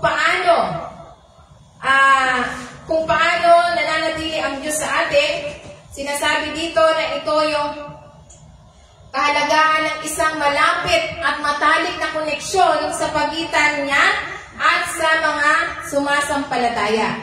Kaya nga manatili tayo sa Kanya, manatili tayo nakakonektado sa Kanya tulad ng pananatili natin sa Diyos, tulad ng pananatili ng Diyos sa atin. Kung tayo nananatili sa Diyos, mananatili din ang Diyos sa atin. So kaya nga sinasabi niya na walang sanga ang namumunga ng mag-isa. So kung wala ng sanga, hindi na makakapamunga ang puno. Kung paano ang isang sanga ay nangangailangan ikabit sa puno ng ubas upang mamunga. So ipinapaliwanag dito ang Panginoon Jesucristo na kung hindi tayo nakakonekta sa Panginoon Jesucristo, ang mga tagasunod ay hindi maaaring magbunga ng hindi maka-Diyos na buhay o bunga na magre-resulta ng pamumuhay na ayon sa kalooban ng Diyos. So kaya nga, kung hindi tayo nakakonect sa Panginoon Jesucristo at iba ang ating kinokonect, iyon ang magiging resulta ng bunga natin. So, kapag nakakonect tayo sa mga material na bagay, ang resulta ay mga kawalang katiyakan. Ngunit kapag nakakonect tayo sa Diyos, ito yung pamumuhay ayon sa kalooban ng Diyos. Kaya nga sinasabi niya, I am the vine, you are the branches. Sinasabi niya rito na tayo ay pinagmumula ng buhay. Sabi dito na kinikilala ang Panginoon Jesucristo ang pinagmumula ng buhay. Ang kabuhayan para sa kanyang mga tagasunod, siya ang puno ng ubas, ang mga pangunang pinagmumulan kung saan dumadaloy ang lahat ng espiritual na buhay at sigla. Kaya nga ang kanyang mga alagad ay parang mga sanga na kumukuha ng kanilang pagkain at lakas mula sa Diyos. So tayo ay kumukuha ng lakas sa Diyos. Kaya nga ito sabi niya, if you remain in me and in you, you will bear much fruits. Kaya nga sinasabi ito yung magbubunga. Kapag tayo nananatili sa Diyos, ito yung makikitang katangian sa atin. Katangian sa atin, bilang nananatili, ito yung makakaranas tayo ng espiritual na pagbabago na magiging produkto sa pamamagitan ng pananatiling nakakonect tayo sa Diyos, magbubunga tayo ng masaganang bunga. Tulad ng pag-ibig, kagalakan, kapayapaan at iba pang mga katangian na nagmumula sa pamumuhay bilang pamumuhay na nakakonektado sa ating Panginoong Jesucristo. Sapagkat sinasabi niya, kung tayo nakahiwalay sa Kanya, wala tayong bunga. Hindi tayo magbubunga ng tulad ng bunga na sinasabi sa banal na kasulatan. Kaya nga ito ay kahalagahan ng malalim na patuloy na ugnayan sa ating Panginoong Jesucristo para sa espiritual na siglang, paglago at pagiging mabunga sa buhay Kristiyano. So kaya nga ito yung sinasabi sa banal na kasulatan na tayo ay maging mabunga. So kaya sinasabi pa na yung binibigyan tayo ng desisyon na ito yung desisyon ng may-ari na tulad na lamang ng di ba mayroong puno ng igos na nasumpungan ng Panginoon Jesucristo na walang bunga. Sabi ng Panginoon, putulin mo na yan.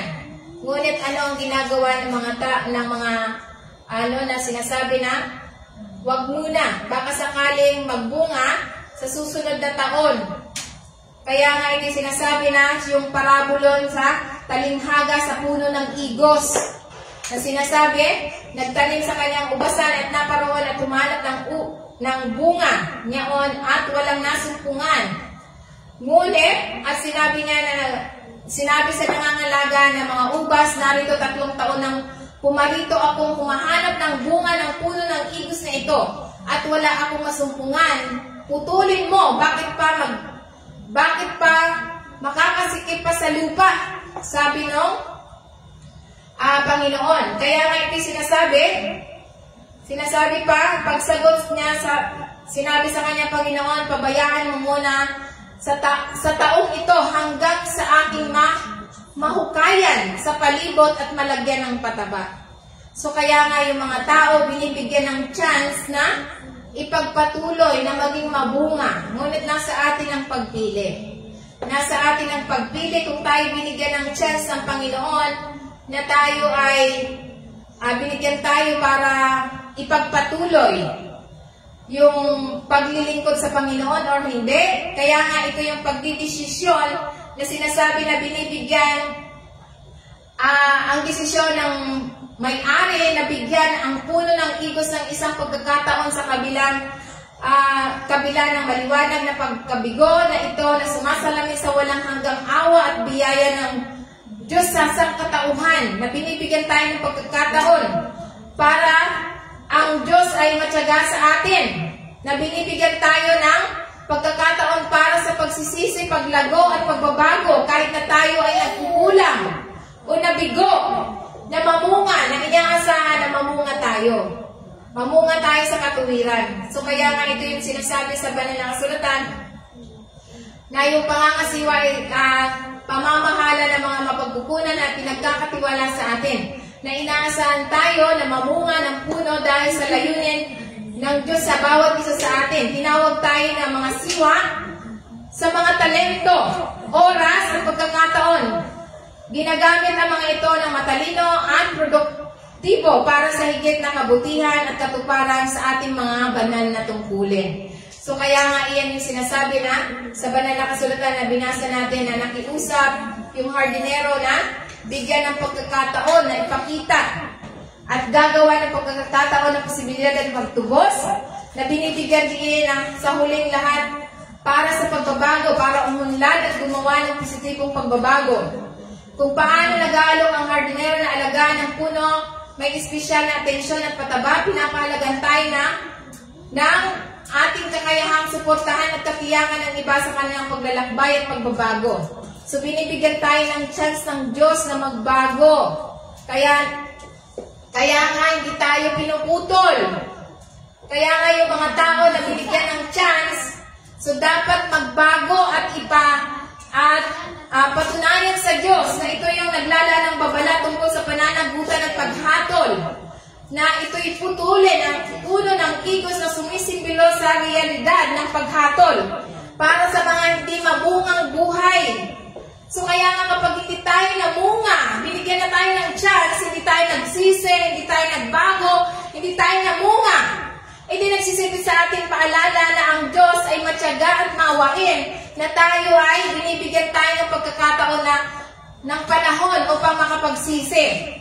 Na darating ang panahon na kailangan nating magbigay ng pagsalaysay sa ating mga kilos at paggamit sa ating mga pinagkatiwala sa atin ng Panginoon. Kaya nga ito yung paglago ng sinasabi na magbibigay ng espesyal na atensyon, na ito yung spiritual na paglago na nagpapaalala sa atin ang kalagahan ng pagpapakain ng ating kaluluwa. Na dapat kapag tayo binigyan ng chance na mabago, na tayo ay binigyan ng chance na dapat pinapakain na natin yung ating spiritual at hindi na tayo namumuhay sa laman. So kaya nga binigyan ng chance na mabago, ngunit bumalik sa dating gawin. Hindi na nanalangin, walang ugnayan sa Diyos, walang panalangin, walang ginagawa para sa paglilingkod sa Diyos. Ito para tayo mamunga ng pag-ibig, kagalangan, kapayapaan at pagtitiis. So walang ginagawa ang tao na binigyan ng chance. Kaya nga ang tao ay pinahintulutan na ng Diyos na maputol tulad ng sanga na sinasabi dito sa Biblia. Na ito yung hinahamon tayo na linangin ang pasensya na dapat ibigay natin sa Diyos ang tunay na paglilingkod, na sinasabi na responsibilidad natin na gampanan ang ating mga responsibilidad sa pangangasiwa at yakapin ng mga pagkakataon na pagtubos at mamuhay ng may pananagutan sa pag-asam ng banal na pag-alis sa darating. So kaya nga kapag hindi namunga, diyan na nararanasan ng tao na nawawala sila sa sanlibutan. Dahil binigyan na sila ng chance sa pagkakataon tulad sa Biblia. Binigyan ng chance, tayo ay simbolo tayo ng puno na dapat tayong mamunga. Ngunit kapag hindi na tayo namunga, doon na gumagawa ng action ang Diyos na sayang lamang. Sabi dito ay nakakasikip lang sa lupa. Yun yung nabasa natin sa Biblia. So kaya nga pinapahintulutan ng tao na putulin dahil sa walang bunga. Binigyan ng chance tapos walang ginawa para sa Panginoon, hindi naglingkod. Iyan ang nangyayari sa mga tao na hindi nagbubunga. Tulad ng puno na pinapahintulutan ng Diyos na putulin. So ano ba tinuturo sa atin? Dahil dito sinasabi sa Mateo 28 verse 19, kaya humayo kayo at gawin ninyong mga alagad ang lahat ng bansa na sila'y inyong bautismuhan sa pangalan ng Ama at ng Anak ng Espiritu Santo. At sinasabi pa dito sa banal na kasulatan, and teaching them to obey everything I have commanded you, and surely I am with you always to the very end of the age. Kaya nga ito sinasabi sa banal na kasulatan, kung paano mahalaga na ito'y naghahatid ng mahalagang aral tungkol sa evangelism, discipleship, at pagsunod. Ito yung pandaigdigang sinasabi sa banal na kasulatan na mission ng bawat mananampalataya. Ito'y nagbibigay inspirasyon sa mga mananampalataya na aktibong lumahok sa pagpapalaganap ng mensahe ng Ebanghelyo, sa paggawa ng mga alagad. Alam na ang ating Panginoon Jesucristo na kasama natin sa bawat hakbang ng ating daan. So kaya nga ito yung layunin natin na dapat ipahayag ng magandang balita sa lahat. So kaya nga ito'y sumasaklaw ng kinakailangan para sa mananampalataya na makibahagi sa evangelism, discipleship, at sa gawain ng gawain ng simbahan, na ito yung pagbabagong kapangyarihan ng Ebanghelyo, ang kalagayan ng espiritual na paglago at pagsunod, ang katiyakan ng presensya at suporta ng Diyos sa pagtupad sa atas ng Diyos. So kaya nga ito sinasabi sa banal na kasulatan. Kaya ano pa ang tinuturo sa atin? Kaya kung hindi tayo sumusunod sa salita ng Panginoon, ito yung magiging consequences. Ito yung consequences and judgment. Ito yung mga kahinatnan, paghukom kapag tayo hindi sumusunod sa Diyos. Ito yung nasasaad sa pagsunod sa mga turo ng Diyos na hindi lamang mga moral na kabanalan, kundi may kahinatnan. Din sa kabilang buhay, ang mga mananampalatay madalas na tinuturuan na ang kanilang mga kilos hatulan ayon sa kanilang banal na pamantayan. Ang mga pagsunod sa mga utos ng Diyos ay pinaniniwalaang humahantong sa espiritual na gantimpala.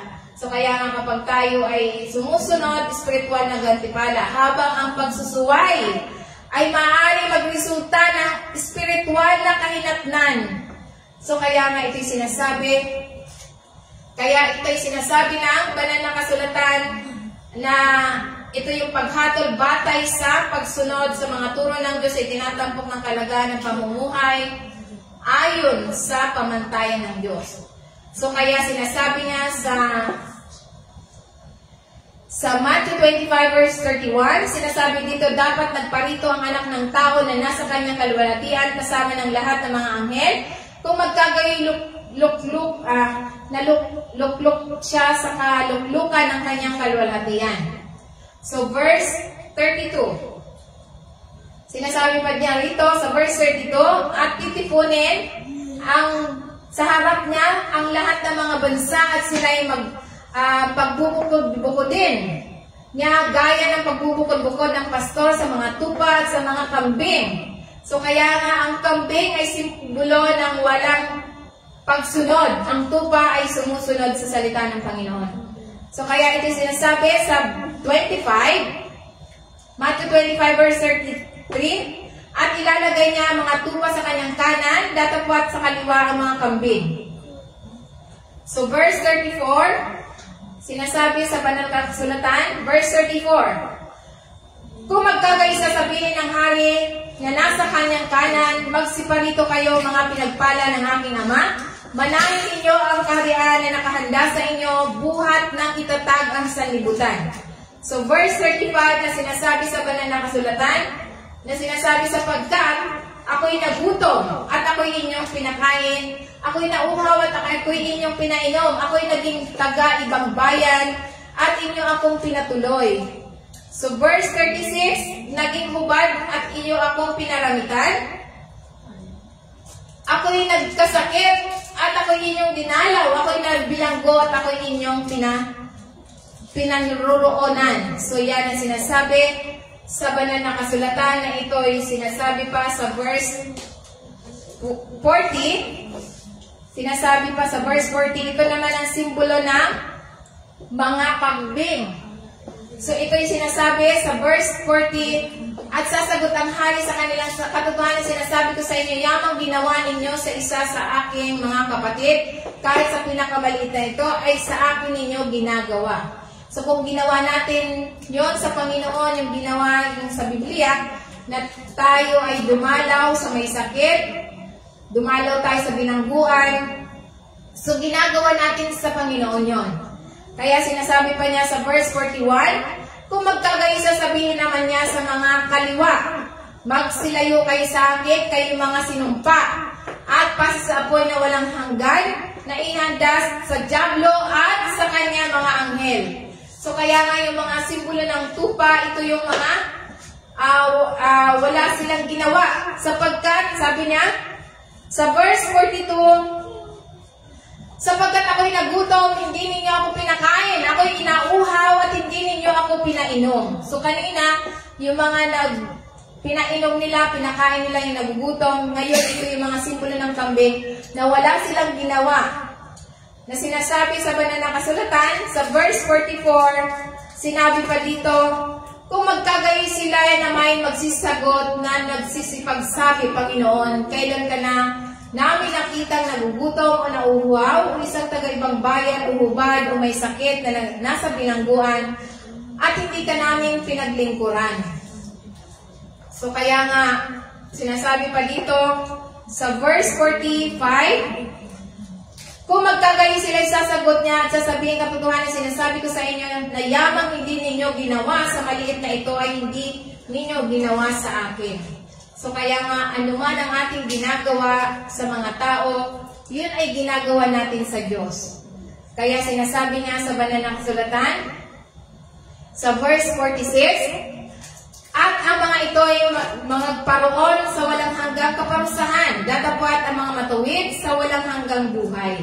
So kaya nga kapag hindi tayo gumawa ng para sa ating kapwa, ito yung magiging punishment natin. Ngunit kapag ginagawa natin sa ating kapwa, yung tulad ng una nating sinabi sa pagbasa sa Mateo 31, so Mateo 25 verse 31, ito yung ginagawa natin sa Panginoon. Na tayo nagiging matuwid na sinasabi na ito yung mga pangangailangan ng mahabaging pagkilos sa mga nangangailangan na nagbibigay din ng matalik na koneksyon sa pagitan ng paglilingkod at paglilingkod mismo sa ating Panginoon Kristo. Kaya nga kung tayo ay on time sa Panginoon, ito'y hindi natin ginagawa sa tao. Ginagawa natin ito sa Diyos. So, kaya nga ito'y nagsisilbing isang malakas sa paalala ng pamantayan kung saan ang mga individual ay hatulan. At ang mga walang hanggang kahinatnan sa mga aksyon ng iba. So, tayo din ang mag-aari sa lahat ng ating ginagawa. So, kaya nga ito'y binibigyan din ng kalagahan ng pagkita ng habag, pagmamalasakit sa mga nangangailangan dahil ito ay titingnan bilang direktang paglilingkod mismo sa ating Panginoon Kristo. Ang mga nagpapakita ng kabaitan at awa sa mga iba ay pinagpala, habang ang mga nagpapabaya sa mga pangangailangan ng iba ay haharap sa paghatol. So paparusahan yung mga hindi gumagawa para sa Panginoon.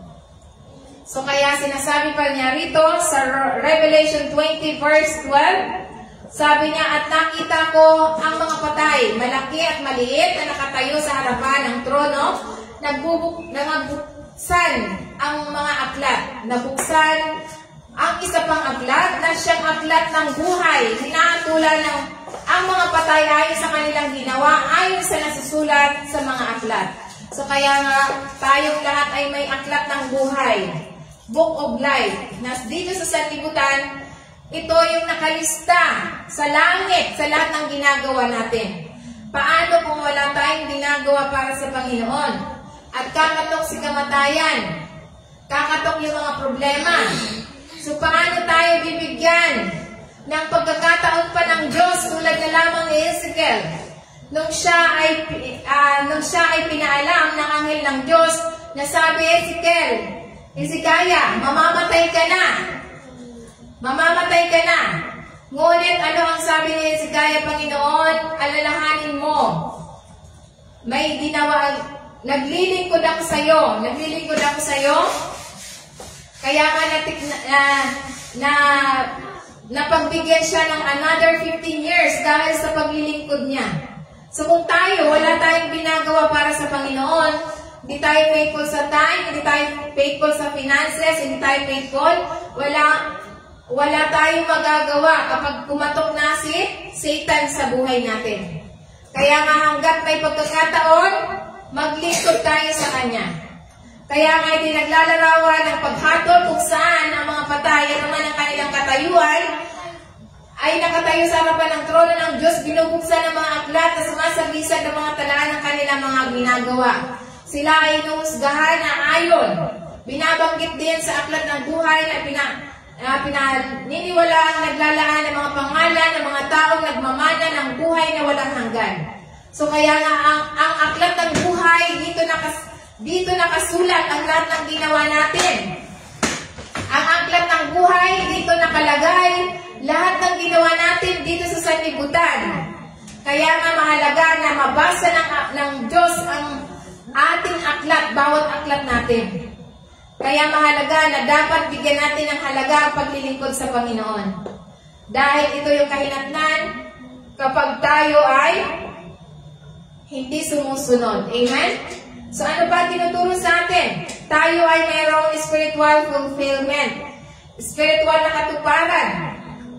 Na sinasabi sa banal na kasulatan na yung pagsunod sa mga turo ng Diyos ay madalas makikita bilang spiritual na katuparan at panloob na kapayapaan. Nasusumpungan ng mga mananampalatayang kahulugan ang layunin ng paghahanay ng kanilang buhay sa mga banal na prinsipyo na nakakaranas ng pakiramdam ng koneksyon ng isang buhay ng mas malakas kaysa kanilang sarili.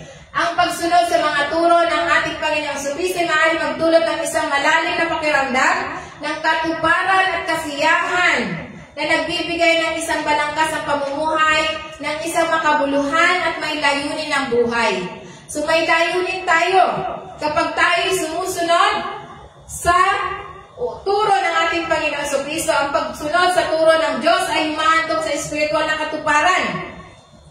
So kaya nga ito yung panloob na kapayapaan habang inaayon ng mga mananampalataya kanilang buhay sa banal na layunin at kahulugan. So kaya sinasabi niya sa banal na kasulatan, mapalad ang walang kapintasan ang mga lakad na lumalakad ayon sa kautusan ng Panginoon. So mapalad tayo kapag lahat ng aspeto ng ating pamumuhay ay nakasalalay tayo sa salita ng Panginoon. Kaya nga ito'y pinupuri na sinasabi na marating ang pamumuhay ng mga utos ng Diyos na naghahanap sa kanyang mga katapatan ng buong pusong debosyon. So kaya nga sinasabi niya mapagpalang, walang kapintasan, na ito'y sa pamamagitan ng pagbigay sa mga pagpapala ng mga tao, walang kapintasan, ang mga lakad o lumalakad na may katapatan ayon sa batas ng Panginoon. Ito'y nagpapahiwatig na ang pamumuhay sa pagsunod sa mga utos ng Diyos ay umahantong sa isang buhay na pagpapala, katuparan, at kagalingan. So ito yung sinasabi sa banal na kasulatan. Kaya nga sinasabi niya sa Psalm 119 verse 12, mapalad ang mga tumutupad sa kanyang mga palatuntunan at harapin siya ng buong puso nila. Kaya nga ito yung pangako ng batas ng Diyos na sinasabi sa banal na kasulatan na dinidiin ang pagpapala sa mga sumusunod sa batas ng Diyos. Kabilang dito na ang pagsunod, kundi pati na rin ang panloob na pangako ng pagsunod sa mga daan ng Diyos at pamumuhay na ay sa kalooban ng Diyos. Kaya nga ito yung sinasabi ng buong pusos na paghahanap sa Diyos, na sinasabi ang kalagahan ng paghahanap sa Diyos ang buong pusong ito, ng buong puso ng isang mananampalataya. Kaya nga ito'y pangangailangan ng tunay na buong pusong debosyon sa Diyos na nilalarawan sa isang taos pusong pagnanais na makilala ang Diyos, mahalin siya, at lumangkad na kasama ang Diyos. So kaya nga ito'y sinasabi na ito'y binibigyan ng kaugnayan sa pagitan ng pagsunod sa salita ng Diyos at ang karanasan ng pagpapala sa buhay ng isang tao. Kaya nga ang mga gumagalang, sumusunod sa utos ng ating Panginoon Jesucristo at naghahanap ng kanyang ng may katapatan ay pinangakuan ng mga pagpapala ng pag-ibig, patnubay at presensya ng Diyos. So kaya nga mahalaga na tayo sumusunod na ang focus sa salita ng Diyos, ito'y nagbibigay din ng halaga ng salita ng Diyos sa buhay ng mananampalataya. Kaya nga ito yung katangian ng banal na kasulatan ay pinagdiriwang sa papel ng mga gabay at paghubog sa buhay ng mananampalataya na nagpapahayag ng pagmamahal at debosyon para sa inihayag na katotohanan ng Diyos sa bawat isa sa atin. So kaya nga mahalaga na ang pagpapalang dumarating sa mga lumalakad sa pagsunod ng Diyos ay tumutupad ng kanyang batas at umahanap sa kanya ng may katapatan ng buong puso at debosyon. Ito pinagtitibay nito ang pagbabagong kapangyarihan sa mga salita ng Diyos sa buhay ng mananampalataya at iniikayat ang buhay ng katapatan, pagsunod at malapit sa Diyos. Kaya nga ito yung sinasabi sa Psalm 119 verse 1 to 2. Ano pa ang tinuturo sa atin? Sa John 10:10, the thief purpose is to steal and to kill and to destroy. My purpose is give them a rich and satisfying life. So ano daw ang sinasabi? Ang agenda ng magnanakaw ay inilalarawan na mapanirang intensyon ng magnanakaw na pumunta sa sanlibutan upang magnakaw, pumatay, at manira. So inilalarawan ito ang mga masasamang pwersa na nagtatrabaho sa mundo, na nagalayong saktan at magdulot ng pagwasak sa sangkatauhan.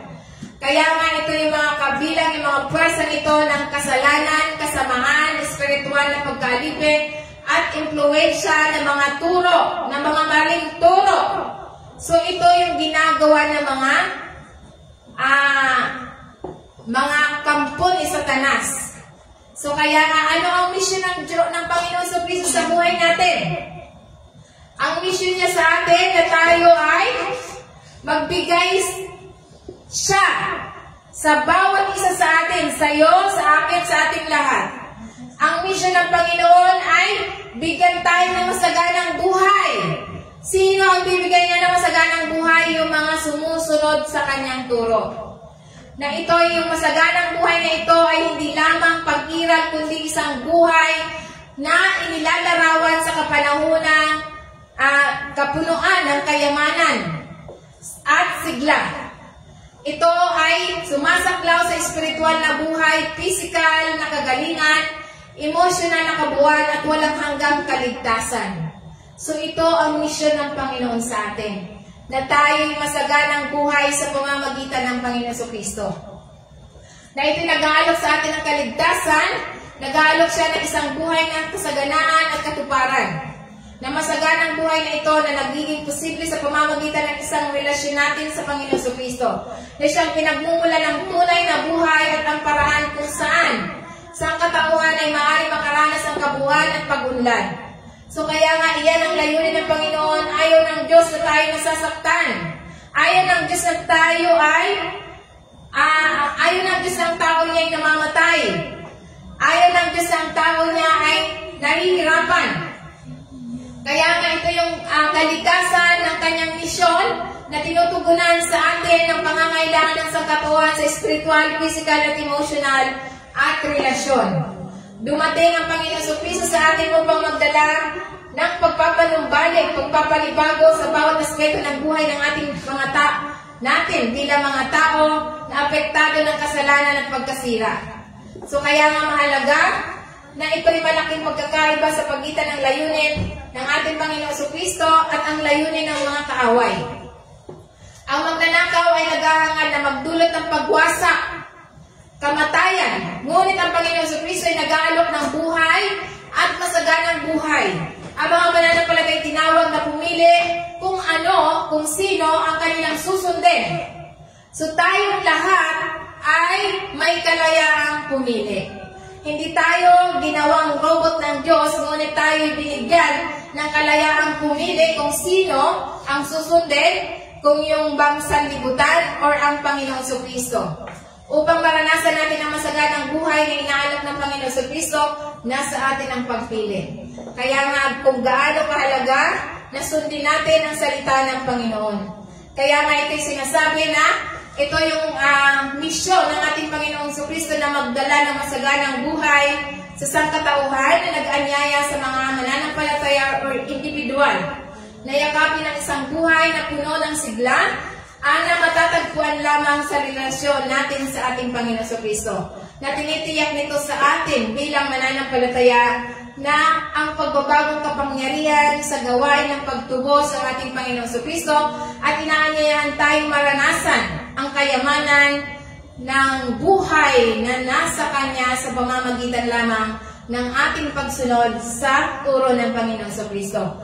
Kaya nga sa pamamagitan ng pagsunod sa mga turo ng Panginoong Jesucristo ay pinakamahalagang paraan para sa mga Kristiyano dahil ito'y sumasakla sa mga aral na banal na otoridad, pag-ibig, kababaang loob, pagpapatawad, pananampalataya, kaligtasan, at pagiging alagad. Kaya nga sa pamamagitan ng pagsunod sa mga turong ito, sinisikap ng mga mananampalataya na tularan ang mga halimbawa at pamumuhay na nagpapakita ng pag-ibig at biyaya ng Diyos mula sa pagsunod natin sa Panginoon Jesucristo. Kaya nga mahalaga ang pagsunod sa mga turo ng Panginoon ay pinakamahalaga para sa mga mananampalataya na naghahangad na mamuhay ng matuwid at kasiyasyang buhay. Ang kanyang mga turo ay walang hanggang karunungan at patnubay at pag-ibig ng Diyos na ito yung pinagmulan ng patnubay. Pangalawa, yung pag-ibig at habag na tinuturo sa atin, na ito'y nag-aalok sa atin ng pagpapatawad at pagkakasundo. Ito yung pagkababaang loob at paglilingkod. So kaya nga ito sinasabi na integridad at katapatan. Ito yung pagbubukas palad at pangangasiwa at pananampalataya, pagtitiwala.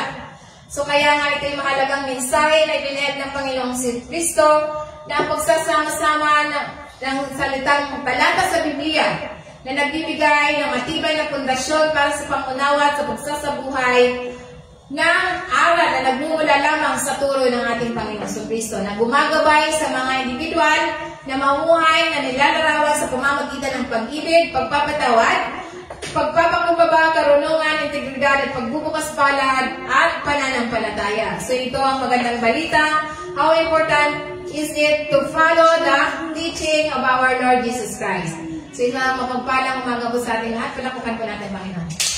So tayo po tumayo at umawit tayo sa Panginoon.